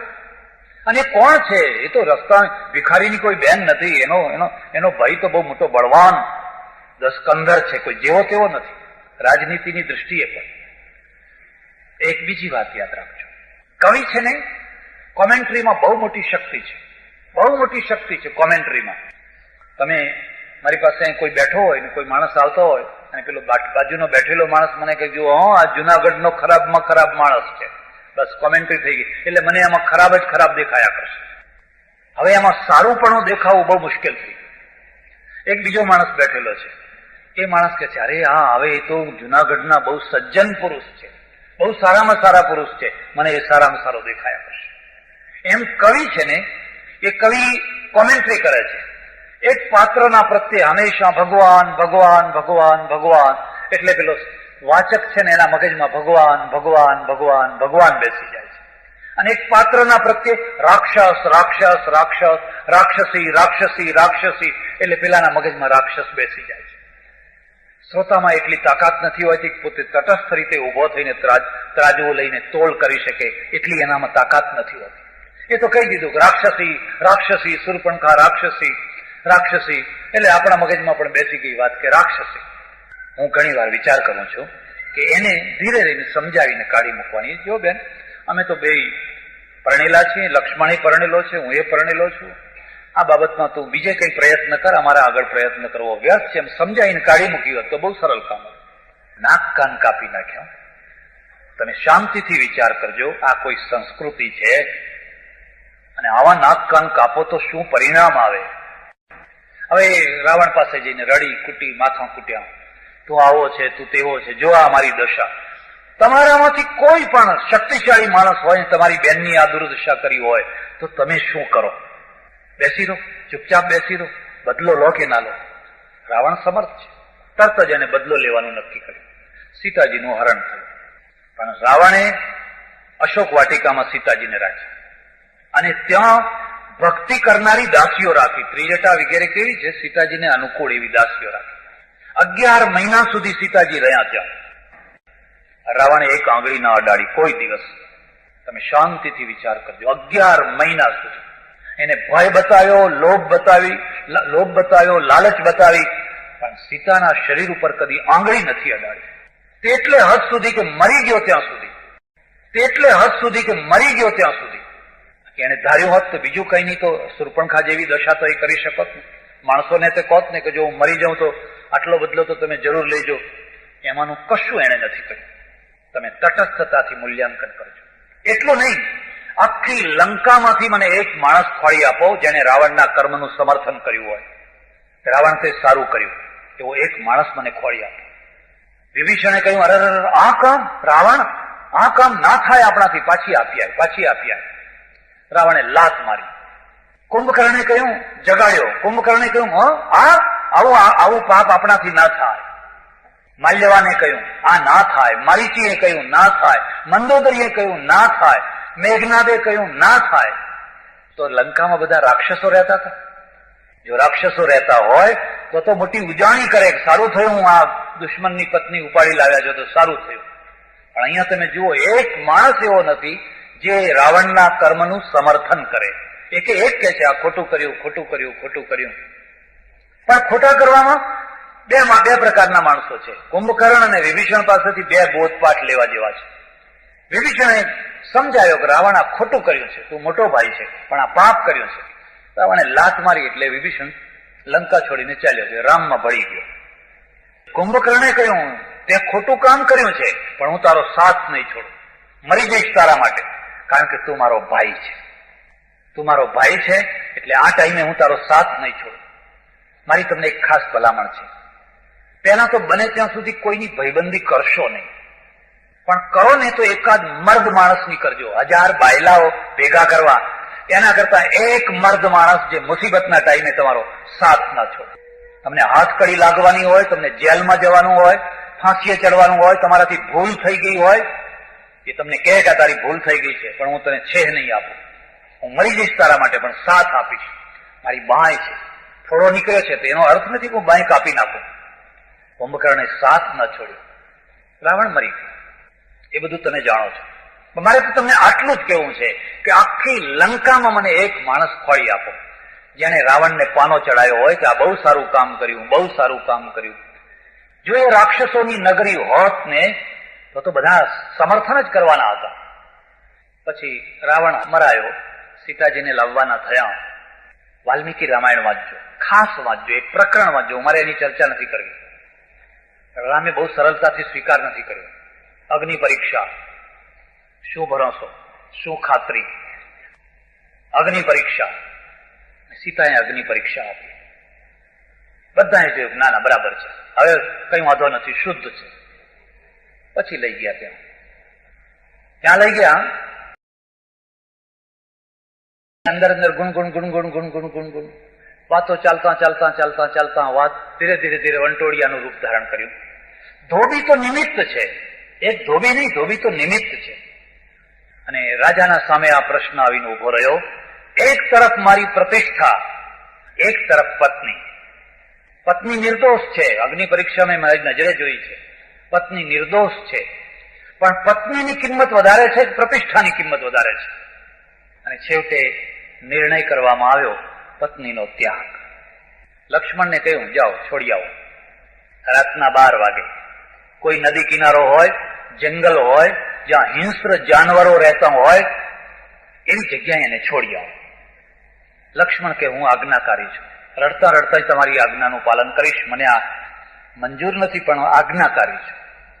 વાલ્મીકીનો આશ્રમ જોવા જવું છે ને એમ કરીને નદી કિનારે છોડી દીધા. મારું એક ખાસ સૂચન છે, કદાચ કોઈ વાર કોઈ સ્ત્રીને ત્યક્તા બનાવવી પડે, એવા પ્રસંગ ઉભા થાય, એવા સંજોગ ઉભા થાય, કરવી પડે તો કરો, ના નથી. પણ આ સીતાને સગર્ભાવસ્થામાં નદીના કિનારે જાનવરોના વચ્ચે છોડવામાં આવી, એનો કોઈ બચાવ ના કરી શકાય, એના પક્ષમાં કોઈ દલીલો ના કરી શકાય. રામ સમર્થ છે. એમણે ધાર્યું હોત તો 100 માઇલ 200 માઇલ દૂર એક બંગલો બાંધી આપ્યો હોત, એક મહેલ બાંધી આપ્યો હોત, 2-5 દાસી નોકર ચાકર રાખી આપ્યા હોત, ભાઈ તું ત્યાં રહેજે, હવે અહીં આવીશ નહીં, તારા કારણે મારી નિંદા થાય છે, માટે તું ત્યાં રહેજે. આવું પણ કરી શકાયું હોત, પણ આવું નથી થયું. સારું થયું કે વાલ્મીકીનો આશ્રમ મળ્યો. કેટલા આશ્રમ છે આજે તમારી પાસે? મારા આશ્રમમાં દર મહિને આવો એકાદ કિસ્સો આવતો હોય છે. હું તમને સંભળાવવા બેસું તો કોઈ પાર ના આવે. દર મહિને એકાદ સ્ત્રી ઘરથી વિષયને ભાગેલી, રખડેલી, ભટકેલી, આમ તેમ આવીને ઉભી રહે. હવે અમારે શું કરવું? અમારે તો બંને તરફથી ડરવાનું. કેટલીક વાર તો એવી મુસીબતો એના પાછળ શું લફડા હશે, કયા ઝઘડા હશે, પણ એને આશરો ના આપો તો રાત્રે કાઢો ક્યાં? તમે કર્યું છે? કોઈ સ્ત્રીઓ માટે કોઈ વ્યવસ્થા કરી છે? કોઈ પગ મૂકવાની જગ્યા છે? હા, એક જ જગ્યા છે, કૂવો કે અગ્નિ. એ સિવાય બીજી કોઈ જગ્યા નહીં. વાલ્મીકી હિંમત કરીને સીતાજીને રાખ્યા, પ્રસૂતિ થઈ, 2 બાળકો થયા. અને 2 બાળકો જયારે રામના દરબારમાં ગયા અને કહ્યું કે સીતાજીના આ પુત્રો છે, નહીં, હું ના માનું, સીતાજી આ મારા બાળકો છે. ને ત્યારે સીતાએ કહ્યું, જો ધરતી મને જગ્યા આપે તો હું આ ધરતીમાં સમય દઉં. આ એક વ્યક્તિની ઘટના નથી, એમાંથી એક સંસ્કૃતિ ઊભી થઈ. અને એ સંસ્કૃતિ શું ઊભી થઈ? સ્ત્રીની અગ્નિ પરીક્ષા લેવાવી જોઈએ, સ્ત્રીએ હંમેશા પવિત્ર રહેવું જોઈએ, સ્ત્રીએ હંમેશા પવિત્રતાની સાબિતી આપવી જોઈએ. હું થોડી વાતને ઉલટાવી નાખું છું. વાતને એ રીતે ઉલટાવી નાખું છું કે માનો કે 11 મહિના રહ્યા પછી સીતાજી આવ્યા હોત અને રામે એમ કહ્યું હોત કે જો સીતા, તું પવિત્ર છે અને તું પવિત્ર છે,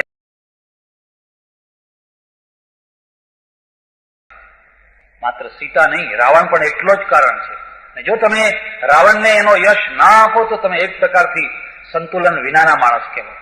આજે આપણે પૂતળા બાળીએ છીએ, પણ હું તમને ચેલેન્જ આપું છું કે તમારા દુશ્મનની પત્નીને 2 દિવસ તો ઘરમાં રાખી જો, પછી જોજો કેવા રાવણ તમે થાવ છો.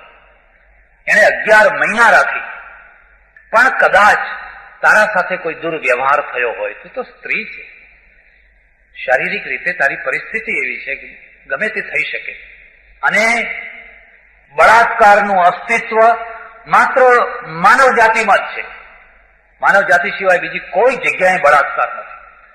એક મરદાલ કૂતરી છે, કોઈ ડાઘિયા કૂતરાની તાકાત નહીં કે એના ઉપર બળાત્કાર કરી શકે. મોટો ડાઘિયો કૂતરો હોય પણ એ મરદાલ કૂતરી હોય એની તાકાત નહીં. માનવ જાતિમાં બળાત્કારનું અસ્તિત્વ છે. બાકી તો બધા પોતાનું રક્ષણ પોતાની મેળ કરે છે. પણ કદાચ તારા સાથે કંઈ ખોટું કામ થયું હોય તો પણ તું શુદ્ધ છે, તો પણ તું મને સ્વીકાર્ય છે, કારણ કે ભૂલ તારી નથી, હું તારું રક્ષણ ન કરી શક્યો, અથવા પરિસ્થિતિ એવી છે. અને રામે આ મૂલ્યોથી એને સીતાજીને સ્વીકાર કરી લીધા હોત તો અયોધ્યા અને હિન્દુઓની સંસ્કૃતિ જુદી હોત. તો અયોધ્યાના પુરુષો એમ કહત કે આપણા ઘરમાંથી કદાચ કોઈ સ્ત્રીને ત્યક્તા થવું પડ્યું અને કંઈ થઈ ગયું હોય તો એને સ્વીકારી લો, એને અપનાવી લો. આમાં પરિણામ તમને બતાવું. પાકિસ્તાન થયું 1947માં. ભારતની કેટલીય સ્ત્રીઓ ત્યાંના નિરાશ્રિત જે અહીંયા, એમની કેટલીક સ્ત્રીઓ પંજાબમાં, સિંધમાં રહી ગઈ. અહીંયા કેટલીક મુસ્લિમ સ્ત્રીઓ રહી ગઈ. લેડી કુસુમબેન ત્રિવેદી, એમની અધ્યક્ષતામાં એક કમિશન નિયુક્ત થયું. 6 મહિનાની મહેનત કર્યા પછી પાકિસ્તાનમાં રહેલી હિન્દુ સ્ત્રીઓ અને હિન્દુસ્તાનમાં રહેલી મુસ્લિમ સ્ત્રીઓ, એ બંનેને બોર્ડર ઉપર લાવવામાં આવી અને કહ્યું, આ મુસ્લિમ સ્ત્રીઓને તમે લઈ જાઓ, હિન્દુ સ્ત્રીઓને એમના સગાવાલા લઈ જાય. આ મુસ્લિમ સ્ત્રીઓ 6 મહિના પછી જયારે બોર્ડર ઉપર ગઈ, સગર્ભા ઘણી ગઈ, કોઈ શીખે રાખેલી, કોઈ પંજાબીએ, કોઈ રાખેલી. સામેથી જે મુસ્લિમો લેવા આવ્યા ને, એક શબ્દ ના પૂછ્યો કે આ ગર્ભ કોનો છે, લઈ ગયા અને એના બાળકોને મુસ્લિમ બનાવી દીધા. આ તરફ જે હિન્દુ સ્ત્રીઓ આવી, પહેલા તો કોઈ લેવા ના આવ્યું, જે લેવા આવ્યું ને એ જોઈને કે તું હવે અમારા કામની નહીં, તારે જ્યાં જવું હોય ત્યાં, તું હવે અમારા કામની નહીં. એમાંની કેટલી સ્ત્રીઓએ કહ્યું કે અમને પાછી મોકલી દો, અમે હતી ત્યાં સુખી હતી. અને કાં તો અમારું સ્થાન હવે મુંબઈમાં છે, કારણ કે કોઈ ભાઈ થવા તૈયાર નથી, કોઈ બાપ થવા તૈયાર નથી, કોઈ પતિ થવા તૈયાર નથી, કોઈ કાકો થવા તૈયાર નથી. અમારા માટે 2 જ જગ્યા છે, કાં તો પાકિસ્તાન પાછા જઈએ, કાં તો પછી મુંબઈના કોઠામાં જઈને રહીએ અને જિંદગી પૂરી કરીએ. અમારા માટે ત્રીજી કોઈ જગ્યા નથી. કેમ? પેલા લોકોએ સ્ત્રીઓને સ્વીકાર કરી લીધી, બાળકોને એમના ધર્મમાં અપનાવી લીધા અને બધું એક રૂપ થઈ ગયું. આપણે એવું કેમ ન કરી શકીએ? કારણ કે સ્ત્રીઓ માટેનું જે મૂલ્યાંકન નક્કી કર્યું એ એટલું ઊંચું મૂલ્યાંકન હતું કે એ મૂલ્યાંકન જો બરાબર ના કરી શકાય તો એ કોડીની થઈ જાય, તણખલાની થઈ જાય. એક બીજી વાત યાદ રાખજો, સંસ્કૃતિનો 80% ભાર, 75% ભાર સ્ત્રીઓ ઉપર છે. પુરુષો ઉપર તો 15, 20, 25% જ બસ. બાકી 80%, 75% ભાર બધો સ્ત્રીઓ ઉપર. અને એના ઉપરથી સમાજ બનતો હોય છે. તમારો સમાજ કેવો, એવું પૂછવાનું હોય એટલે પહેલા પૂછવામાં આવે કે તમારા સમાજમાં વિધવા લગ્ન થાય છે? કે ના હો, અમારા સમાજમાં વિધવા લગ્ન ના થાય. પણ કોઈ એમ પૂછે છે કે તમારા સમાજમાં વિધુર લગ્ન થાય છે? કે વિધુર લગ્ન તો થાય જ છે, વિધુર તો લગ્ન કરે જ. એના કારણે કે સમાજ ઊંચો નીચો નથી થતો. પણ સ્ત્રી જો બીજી વાર લગ્ન કરે તો સમાજ ઊંચો નીચો થઈ જાય છે. તમારા સમાજમાં સ્ત્રીઓ મર્યાદા કેવી રાખે કે અમારે તો બિલકુલ ઘર બહાર પગ ના મૂકે, ખેતરનો શેડો ના જુએ, કોઈના સાથે વાત ન કરે. હા, તો તમારો સમાજ ઊંચો. પણ કોઈ એમ નથી પૂછતું કે તમારા સમાજમાં પુરુષો ઘૂંઘટ તાણે છે, તમારા સમાજમાં પુરુષો ઘર બહાર પગ મૂકે છે. બધા નિયમો, બધી આખી સંસ્કૃતિનું રૂપ બધું સ્ત્રીઓ ઉપર પાડવાનું એમને. અને એ એટલું બધું હેવી બનાવી દીધું કે સ્ત્રીને કલંક લગાડવું એટલે એક રમતવાદ, એક નાની સરખી બાબતમાં એને કલંક લગાડી શકે. પણ રામાયણમાં એક કલંકની પણ કથા છે અને રિયલ છે. અહલ્યાની કથા છે, ગૌતમ ઋષિની કથા છે અને આ ઘટેલી ઘટના છે. ગૌતમે શ્રાપ આપ્યો, અહલ્યા શિલા થઈ ગઈ, રામે ઉદ્ધાર કર્યો. રામે કહ્યું ગૌતમ આનો સ્વીકાર કરો. કેટલી સુંદર વાત છે. અને ગૌતમ કેટલો મહાન છે. એને કહ્યું ભલે પ્રભુ, જાણતા અજાણતા ભૂલ થઈ ગઈ, કોનાથી ભૂલ નથી થતી, માટે તમે એનો સ્વીકાર કરો. ગૌતમે સ્વીકાર કરી લીધો. જે કામ ગૌતમના ઘરમાં થયું પોતાના ઘરમાં એ ના થઈ શકે. એટલે એક કવિએ લખેલું છે, રામ તોય તમે સીતાજીની તોલે ના આવો. એક છે ને, મારા રામ તોય તમે સીતાજીની તોલે ના આવો. 11 મહિના સુધી જે રાવણની સામે ટક્કર ઝીલતી રહી અને રોમે રોમે રામ રામ રામ રામ રટતી રહી, જેના ચરણોમાં સોનાની ઈંટો પડી હતી, જેના ચરણોમાં હજારો દાસીઓ તૈયાર હતા, પણ જેને રામ સિવાય બીજા કોઈની કલ્પના ના કરી, એ સ્ત્રીની આ દશા, એને જમીનમાં સમય જવું પડે. એ આપણું સંસ્કૃતિનું રૂપ બન્યું. અને એ સંસ્કૃતિનું રૂપ બન્યું એટલે ભારતમાં સ્ત્રી વિધવા થઈને આજીવન વૈધવ્ય પાડે, કાં તો એને સતી થઈ જવાનું, કાં તો એને દેવદાસી થવાનું, નહીં તો એને દૂધ પીતી કરી નાખવાની. કારણ કે જે બધું સંસ્કૃતિનું રૂપ પડાવવાનું છે એ બધું સ્ત્રીઓ પાસે જ પડાવવાનું છે. પછી ચર્ચા કરું. મારે મહાભારતની એક બીજી ચર્ચા કરવાની છે. અને મહાભારતમાં તમે જાણતા હશો, દુર્યોધને સભા વચ્ચે દ્રૌપદીને ખેંચી લાવી. યુધિષ્ઠિર હાર્યા. તમે મહાભારત વાંચજો, સખત રીતે હાર્યા. ના પાડી કે તમે આ ના કરશો, પણ એ હાર્યા. જયારે દ્રૌપદીને ખેંચીને લાવ્યા, રજસ્વલા એક વસ્ત્ર પહેરી, અને દુર્યોધને જયારે કહ્યું આના વસ્ત્ર ખેંચી કાઢ દુશાસન. દુશાસન જયારે વસ્ત્ર ખેંચવા માટે આગળ વધ્યો ત્યારે દ્રૌપદીએ જે પ્રશ્નો પૂછ્યા છે, ભીષ્મ, દ્રોણ, મને ઉત્તર આપો. હું યુધિષ્ઠિરની અર્ધાંગિની છું, અર્ધાંગિની અડધું અંગ. હું દાસી નથી, હું કોઈ ખરીદાયેલી દાસી નથી, કોઈ મને જુગાર ઉપર રમી શકે. ભીષ્મનું માથું નીચે, દ્રોણનું માથું નીચે. આખી સભામાં એક માણસ છે જેનું નામ છે વિકર્ણ. 100 કૌરવોમાં એક માણસ છે જેનું નામ છે વિકર્ણ. એને વિરોધ કર્યો, બાકી કોઈ નહીં. એટલે એક બીજી વાત યાદ રાખજો, શસ્ત્ર શૂર કરતા વાઘસુર મહાન છે.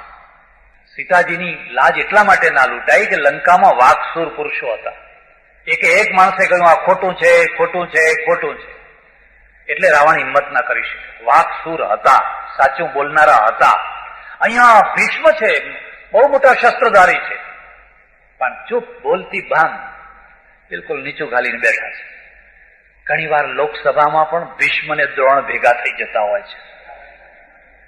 ભીષ્મ ને દ્રોણ ભેગા થઈ જતા હોય છે અને ત્યારે દ્રૌપદીના ચીર ખેંચાતા હોય ત્યારે નીચું ઘાલીને બેસી રહેતા હોય છે ચૂપચાપ.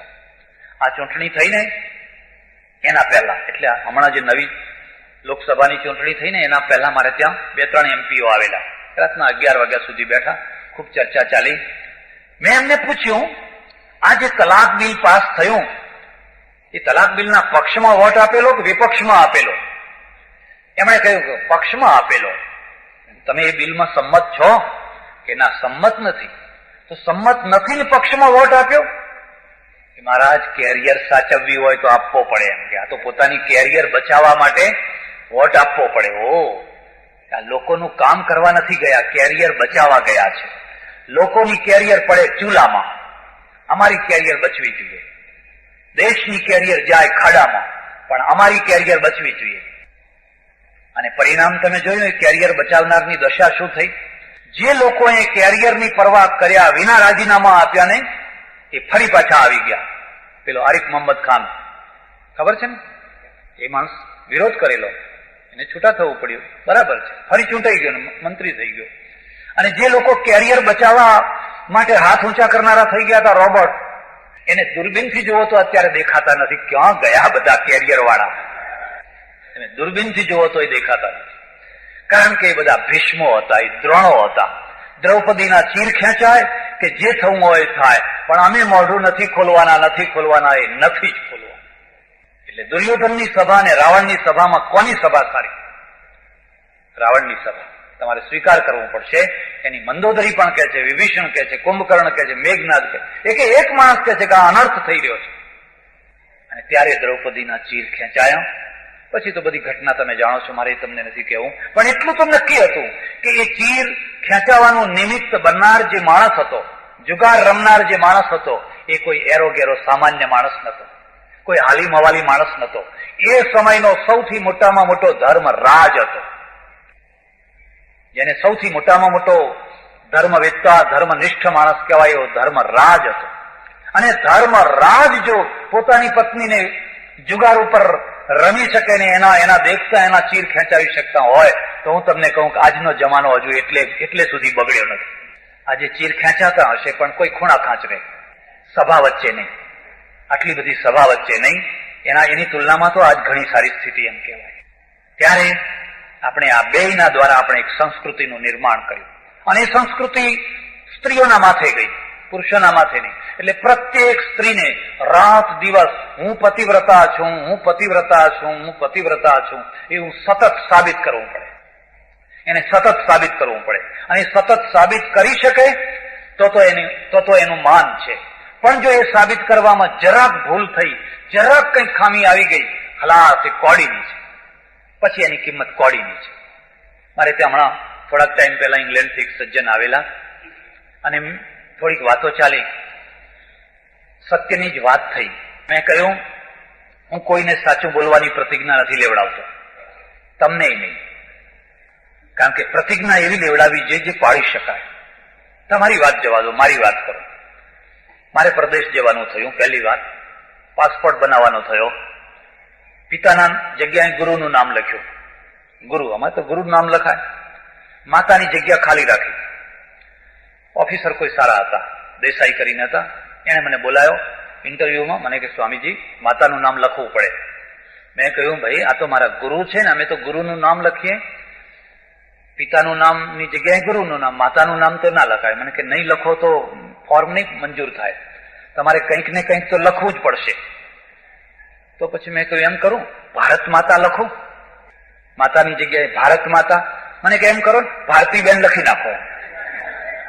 હું વિચાર કરું છું કે મારે પણ આ નરોવા કુંજરોવા કરવો પડતો હોય તો જેને ઇન્કમ ટેક્સના ચોપડા રાખવાના હોય, જેને સેલ ટેક્સના ચોપડા રાખવાના હોય, જેને જાત જાતનું બધું કરવાનું હોય, એને હું કહું ઉભા થઈને પ્રતિજ્ઞા કરો, સાચું બોલીશ, સાચું બોલીશ. અરે એ અવ્યાવહારિક છે. સત્યની પ્રતિષ્ઠા થયા પછી સાચું બોલાય છે. અને આપણા ત્યાં સત્યની પ્રતિષ્ઠા નથી થઈ શકી. ધાર્મિક જગ્યાએ, સામાજિક જગ્યાએ, રાજકીય જગ્યાએ સત્યની પ્રતિષ્ઠા કરવી પડતી હોય છે. સત્યને શોધવું બહુ કઠિન નથી, સત્યને સમજાવવું કઠિન છે, સત્યને સ્વીકારવું એથી કઠિન છે, પણ સત્યની પ્રતિષ્ઠા કરવી એ અત્યંત કઠિન છે. અને કે કેમ, કેવી રીતે? મેં કોઈ એક જ દાખલો તમને આપો. તમે ઇંગ્લેન્ડમાં જાઓ, ઇંગ્લેન્ડમાં તમે રહો છો, ત્યાં એક છોકરી છે, એ પરણે છે. એની પરણતી વખતે એના વરને કહે છે કે જો મારે 2 બોયફ્રેન્ડ હતા, 3 બોયફ્રેન્ડ હતા, એના નામ આપે છે, એના ફોટા બતાવે છે. એના જીવનને કોઈ વાંધો નથી આવતો, કશો વાંધો નથી આવતો. સત્યની પ્રતિષ્ઠા છે. ડાયાનાનું તમે જાણતા હશો, પરણતા પહેલા એને કહી દીધું કે જો મારે તો ફલાણો બોયફ્રેન્ડ હતો, આમ હતું, તેમ હતું, બધું જે હતું એ કહી દીધું. અને આજે જુઓ તો પ્રિન્સની રાણી છે અને એના જીવનને કશો વાંધો નથી, કોઈ આંચ નથી. પણ તમારી દીકરી, મારી દીકરી, મારી બેન કોલેજમાં ભણતી હોય, એક બાંકડા ઉપર માત્ર એક છોકરા સાથે 5 મિનિટ બેસીને કંઈક વાત જ કરી હોય, આટલી વાત જો લીક થઈ જશે તેનું આખું જીવન બરબાદ થઈ જશે. એને તો હંમેશા એ જ કહેવું પડે. અને પેલો કે સોગંદ ખા કે મારા મગજમાં કોઈ સ્વપ્નમાં પણ કોઈ પુરુષ આવ્યો હોય તો તમને જ જોગણીઓ ભરખે. અરે કઈ શક્યતા છે? 25-30 વર્ષની ઉંમર સુધી જેને કુંવારાપણું હોય ને એના મગજમાં કદી કોઈ પુરુષ જ ના આવ્યો હોય કે કોઈ સ્ત્રી જ ના આવી, તમે કેમ કુદરતને સમજતા નથી? અને એટલે તમારે ત્યાં સત્યની પ્રતિષ્ઠા નથી, અને સત્યની પ્રતિષ્ઠા નથી એટલે સાચું બોલી શકાતું નથી, અને એટલે સત્ય વ્યવહાર કરી શકાતો નથી. અને જો સાચું બોલો તો જીવન બરબાદ, જીવન ધૂળધાણી, તમારું જીવન બરબાદ. એટલે સ્ત્રીઓ છે ને એને બિચારીને હંમેશા ફફડતા જયારે જુઓ ત્યારે ડરતા. હું એક જગ્યાએ ઉતરેલો ને પછી અમારી બાજુમાં એક અમેરિકન કપલ રહે. અમે પેલો જરા ખેતરમાં બહાર બગીચો ને બગીચામાં કંઈક કામ કરતા હતા. પેલું બહાર નીકળ્યું, અમારે એક ડોશી પાછળ, જે છોકરો ને એની ડોશી, એ ડોશી આવેલા. અંગ્રેજી સમજે નહીં પણ ઈશારતથી ધડાકાબંધ વાતો કર્યા રાખે, આમ બધું કર્યા રાખે, પાવરફુલ.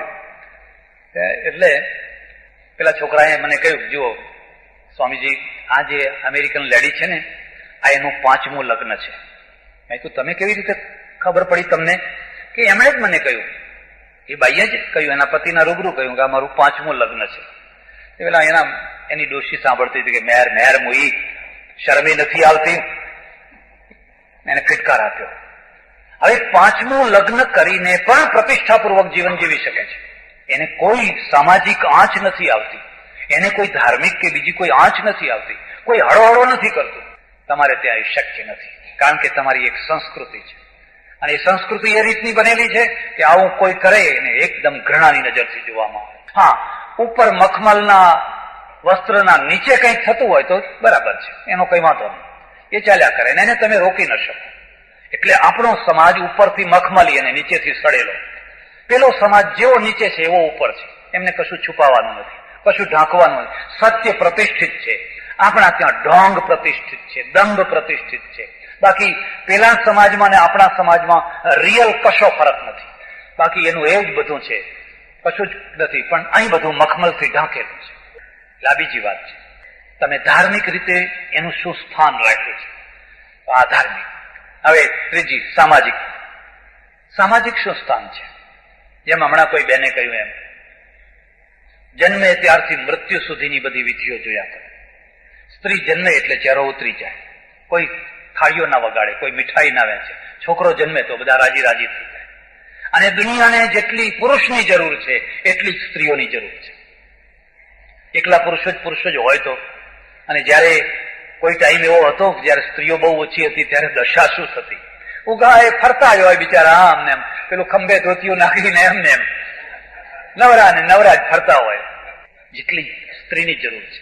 પણ વેલ્યુ બેની સરખી નથી, જન્મથી જ જોઈ શકાય છે. પછી દીકરીનો બાપ ચિંતાતુર હોય, મારે 3 દીકરીઓ, મારે 4 દીકરીઓ, ક્યાં પરણાવું, દહેજ આપવો પડશે, પેઠણ આપવું પડશે, ફલાણું કરવું પડશે. મને અહીંની ખબર નથી, પણ અમારા ચડોતરની મને ખબર છે.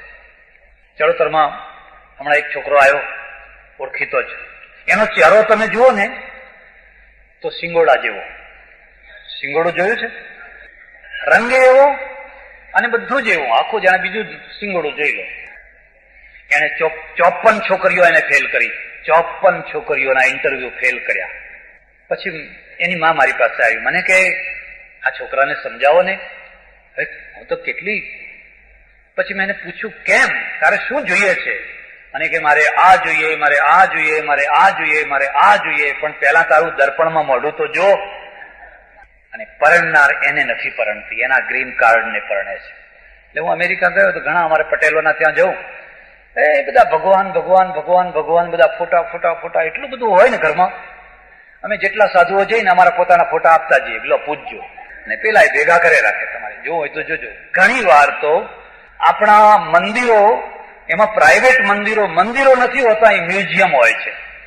એ મ્યુઝિયમ હોય છે કે આ કેટલા દેવ ભેગા કર્યા છે.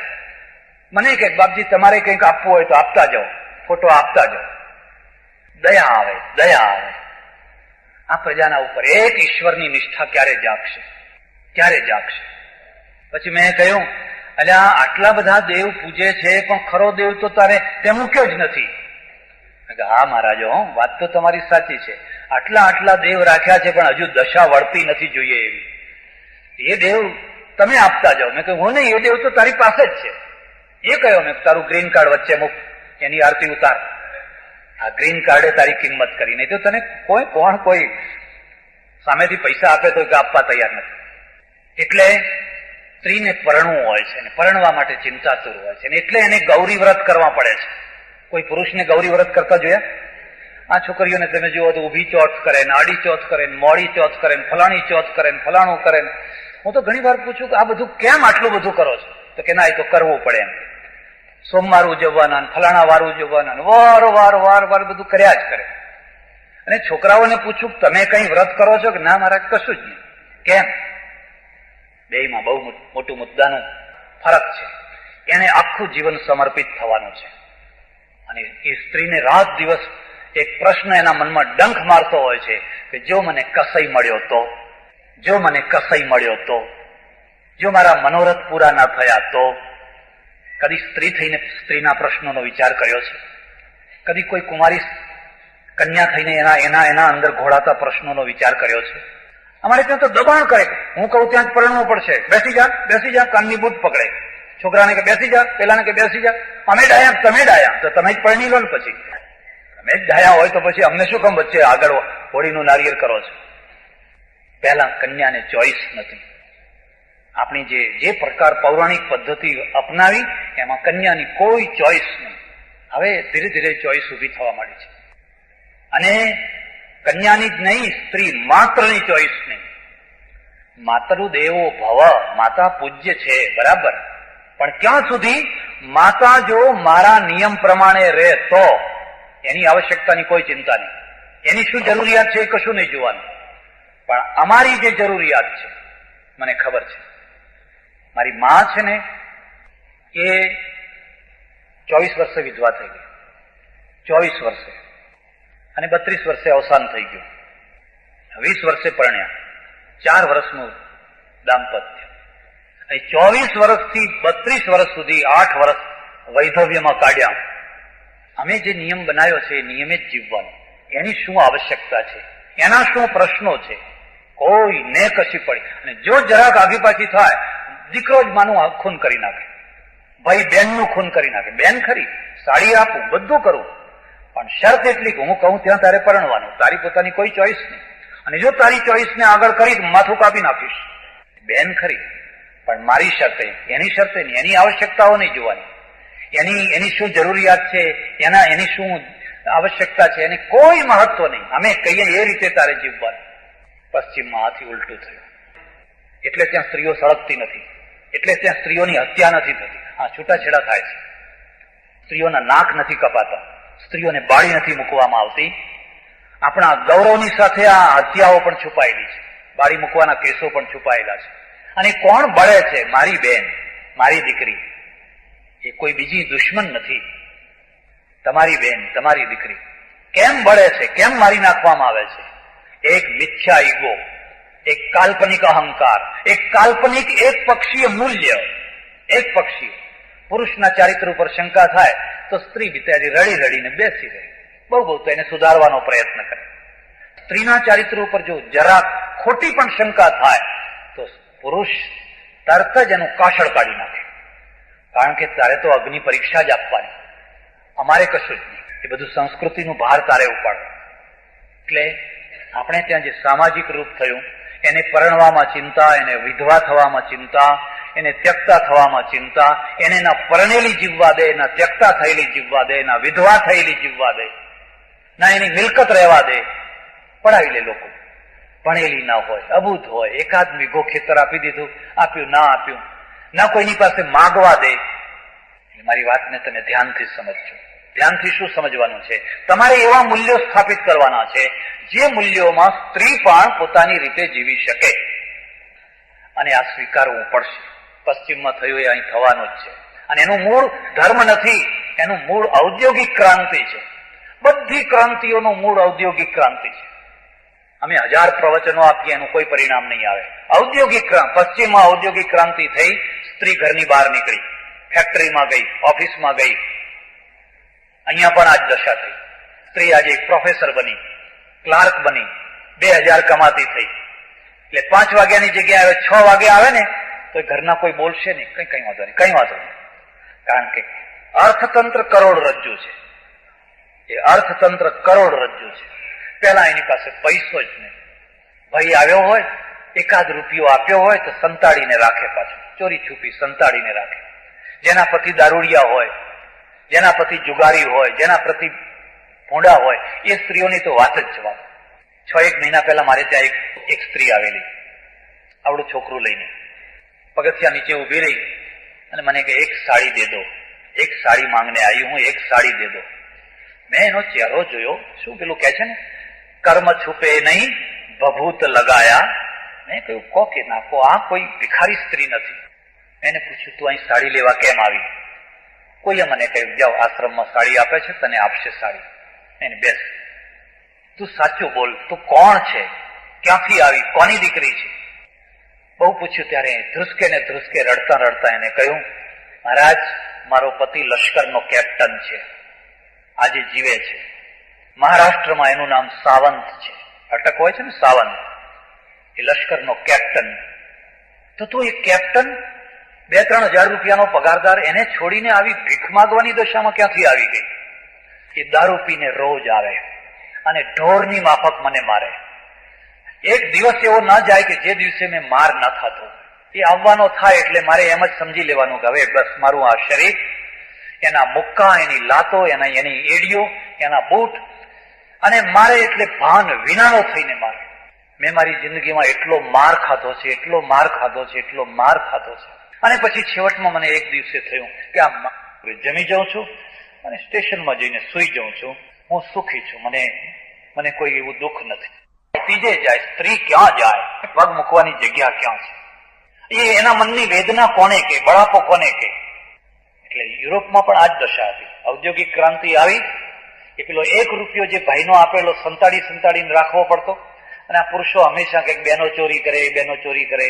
ચોરી ના કરે તો બીજું કરે શું? એ દૂધમાંથી પૈસા કાઢે, શાકભાજીમાંથી કાઢે. હવે બીજા ના કાઢે તો બીજું કરે શું? એના પાસે બીજો રસ્તો શું છે?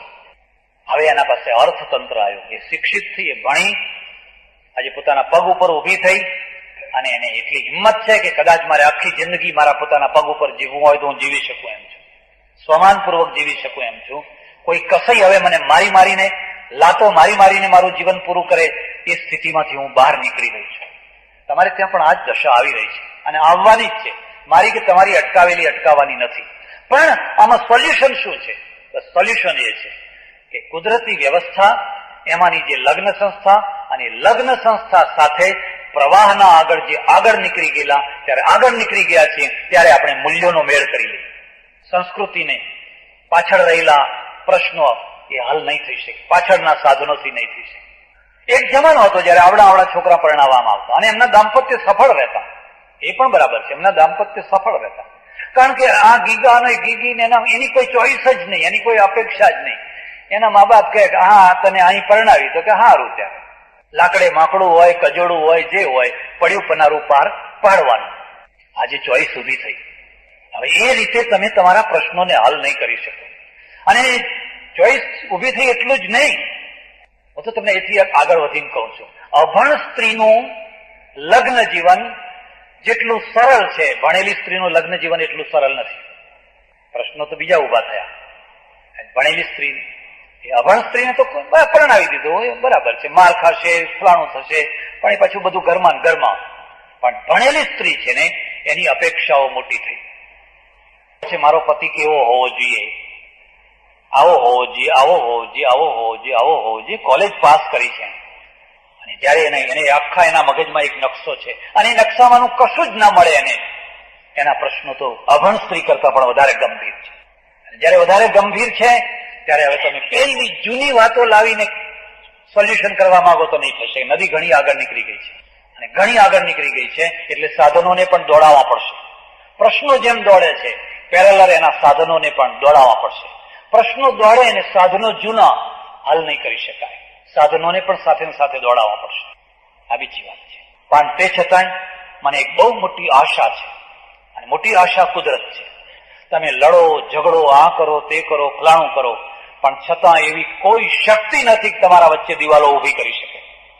કુદરત જ નહીં થવા દે, તમારા વચ્ચે દિવાલો ઉભી નહીં થવા દે. કારણ કે આજે પણ તમે જુઓ, એક સ્ત્રી છે, એને કોઈ છેડતી કરતો હોય, કોઈ હેરાન કરતો હોય, તરત જ પુરુષો આવી જશે એનો પક્ષ લેવા માટે. જો એ ચંપલ લઈને ફરી વળીને તો જેટલા આજુબાજુ છોકરાઓ ઉભા હશે બધા એ સ્ત્રીના પક્ષમાં આવી જશે. આ જમા પાસું છે. સ્ત્રીના પક્ષમાં પુરુષો આવી જશે અને પુરુષનો પક્ષ હશે તો બહેનો આવી જશે. તમારા ઘરમાં કોઈ પુરુષે પ્રોબ્લેમ કર્યો હશે ને તો ઘરની બધી સ્ત્રીઓ કહે છે કે ના ભાઈ તો બહુ સારા છે, એમ કે આ રાડ જ એવી છે, એમ કે એ ભાઈનો પક્ષ લેશે કે આ ભાઈ તો બહુ સારા છે, બાકી આ તો આ જ એવી છે. અને એક મોટું જમા પાસું છે કે સ્ત્રીઓએ સ્ત્રીઓ માટેનું યુનિયન નથી કર્યું, પુરુષોએ પુરુષો માટેનું યુનિયન નથી કર્યું. બંને એકબીજાનો સામસામો પક્ષ લે છે. ત્યારે પ્રશ્નો હલ થયા કરવાના અને જરૂર થયા કરવાના. તમારે વિધવા વિવાહ કરવો પડશે, ઘણું શરૂ થઈ ગયું છે, ત્યક્તાઓ થવાની અને પુનર્લગ્ન થવાના, એ કરવું જ પડશે. એના માટે કોઈ વિકલ્પ નથી. કારણ કે હવે એ જમાનો ગયો કે માત્ર તમે એક જ વાર પરણ્યા હોય ને 100% કાયમના માટે લગ્ન ટકી રહે, વાત ગઈ. આભાર, ધન્યવાદ, હરિઓમ.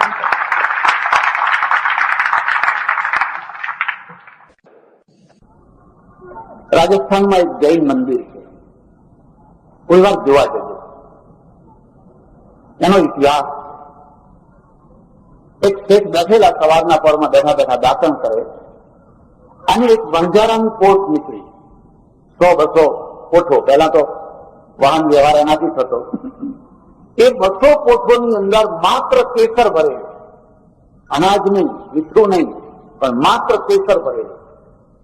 અને આ વણઝારો પણ એવો કે એને નક્કી કરેલું કે આ બધી કોઠો એક સાથે ખરીદે એને જ મારે વેચવી, છૂટક નહીં વેચવી. હવે આ 200 કોઠો એક સાથે ખરીદે તો કોણ ખરીદે? એક બીજી વાત યાદ રાખજો, દુનિયામાં ઇતિહાસ ગાંડા માણસોનો હોય છે. ડાયા માણસોએ તો ખાધું પીધું રાજ કર્યું, બસ એથી વધારે કશું. હા, પીવે મરી જાય. ગાંધીજી ગાંડા હતા એટલે તો બેરિસ્ટરી છોડી અને ચાપખા ખાવા ગયા. જો ડાયા હોત તો એ ચાપખા ખાવા શું કામ ગયા? સર ફિરોઝશાહ મહેતાના જેવા બેરિસ્ટર ના થયા હોત અને મુંબઈની જે પેલી જગ્યા છે દરિયા કિનારાની, એના ઉપર આલિશાન બંગલો બંધાવ્યો હોય તો એ વકીલ તરીકે તો પ્રસિદ્ધ થયા હોત, પણ આખા દેશના બાપુ ના થયા હોય. આખા દેશના બાપુ થવા માટે તમારી વકીલાતનું બલિદાન જરૂરી.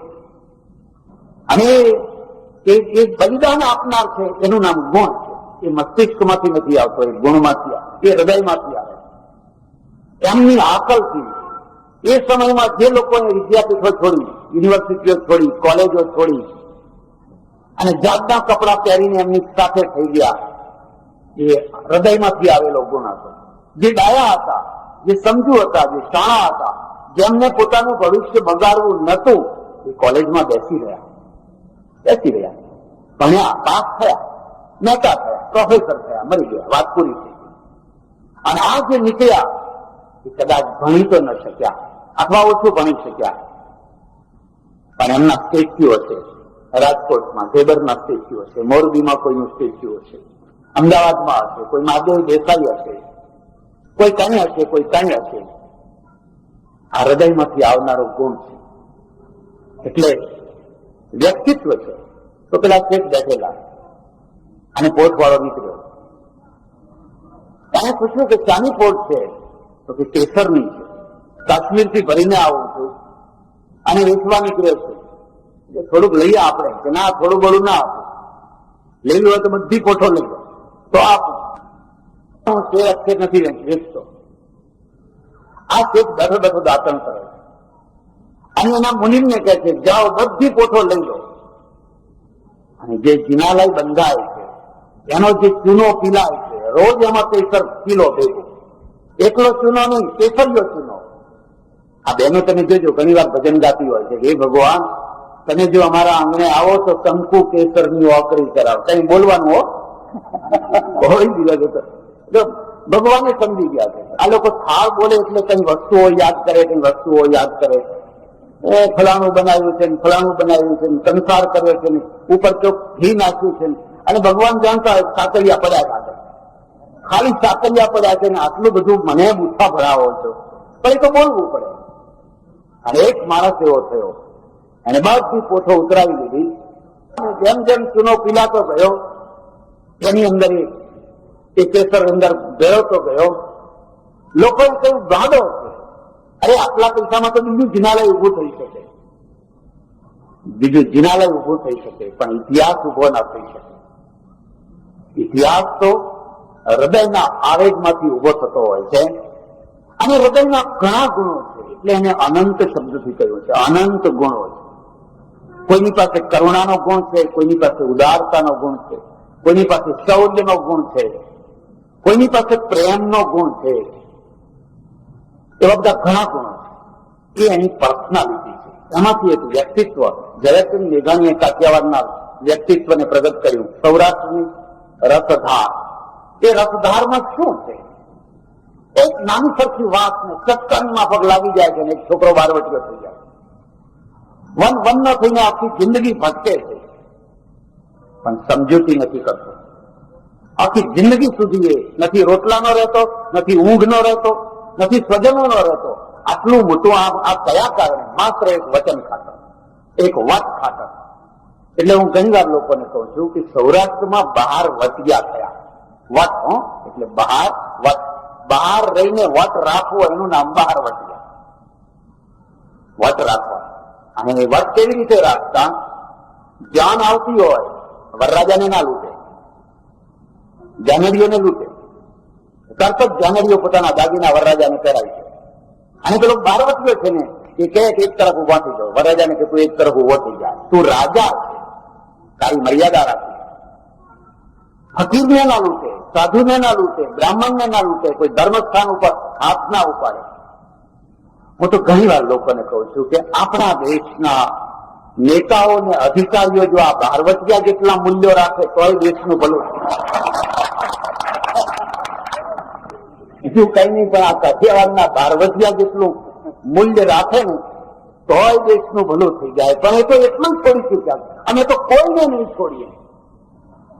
અને જયારે કોઈને નહીં છોડીએ એવું ગણિત આવતું હોય છે ને, ત્યારે પછી બીજું ગણિત શરૂ થતું હોય છે. એ કહે છે હવે કોઈ તમને નહીં છોડે. જો તમે કોઈને નહીં છોડો તો કોઈ તમને નહીં છોડે.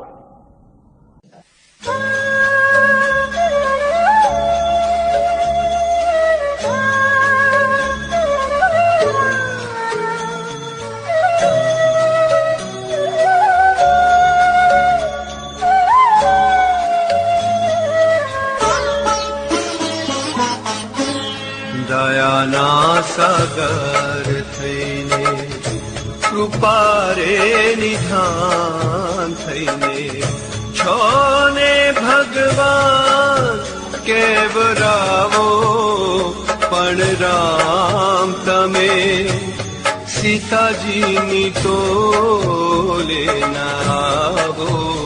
મારા રામ તમે સીતાજીની તોલે ના આવો. દયાના સાગર થઈને, કૃપા રે નિધાન થઈને, છોને ભગવાન કેવરાવો. પણ રામ તમે સીતાજીની તોલે ના આવો.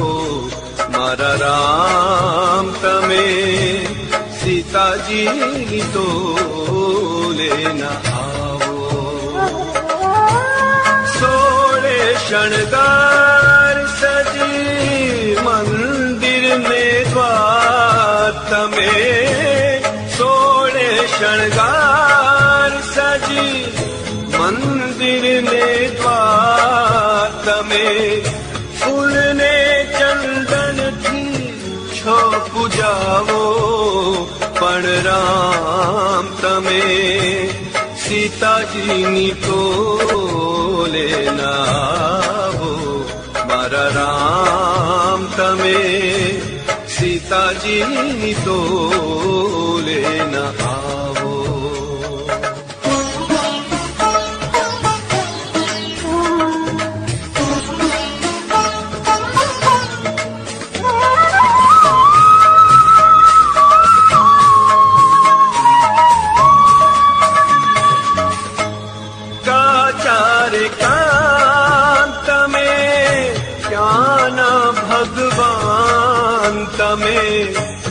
अग्नि परीक्षा कौन की थी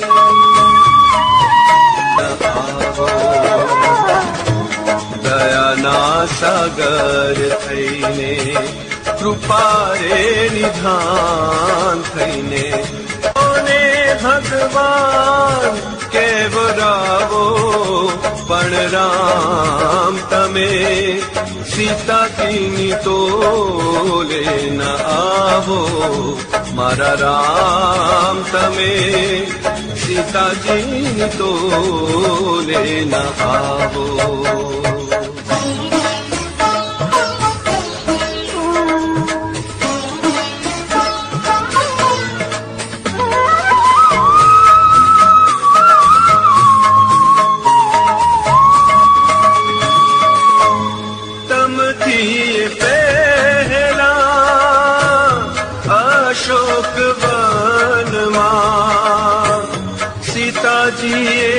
રાવણને હરાવ્યો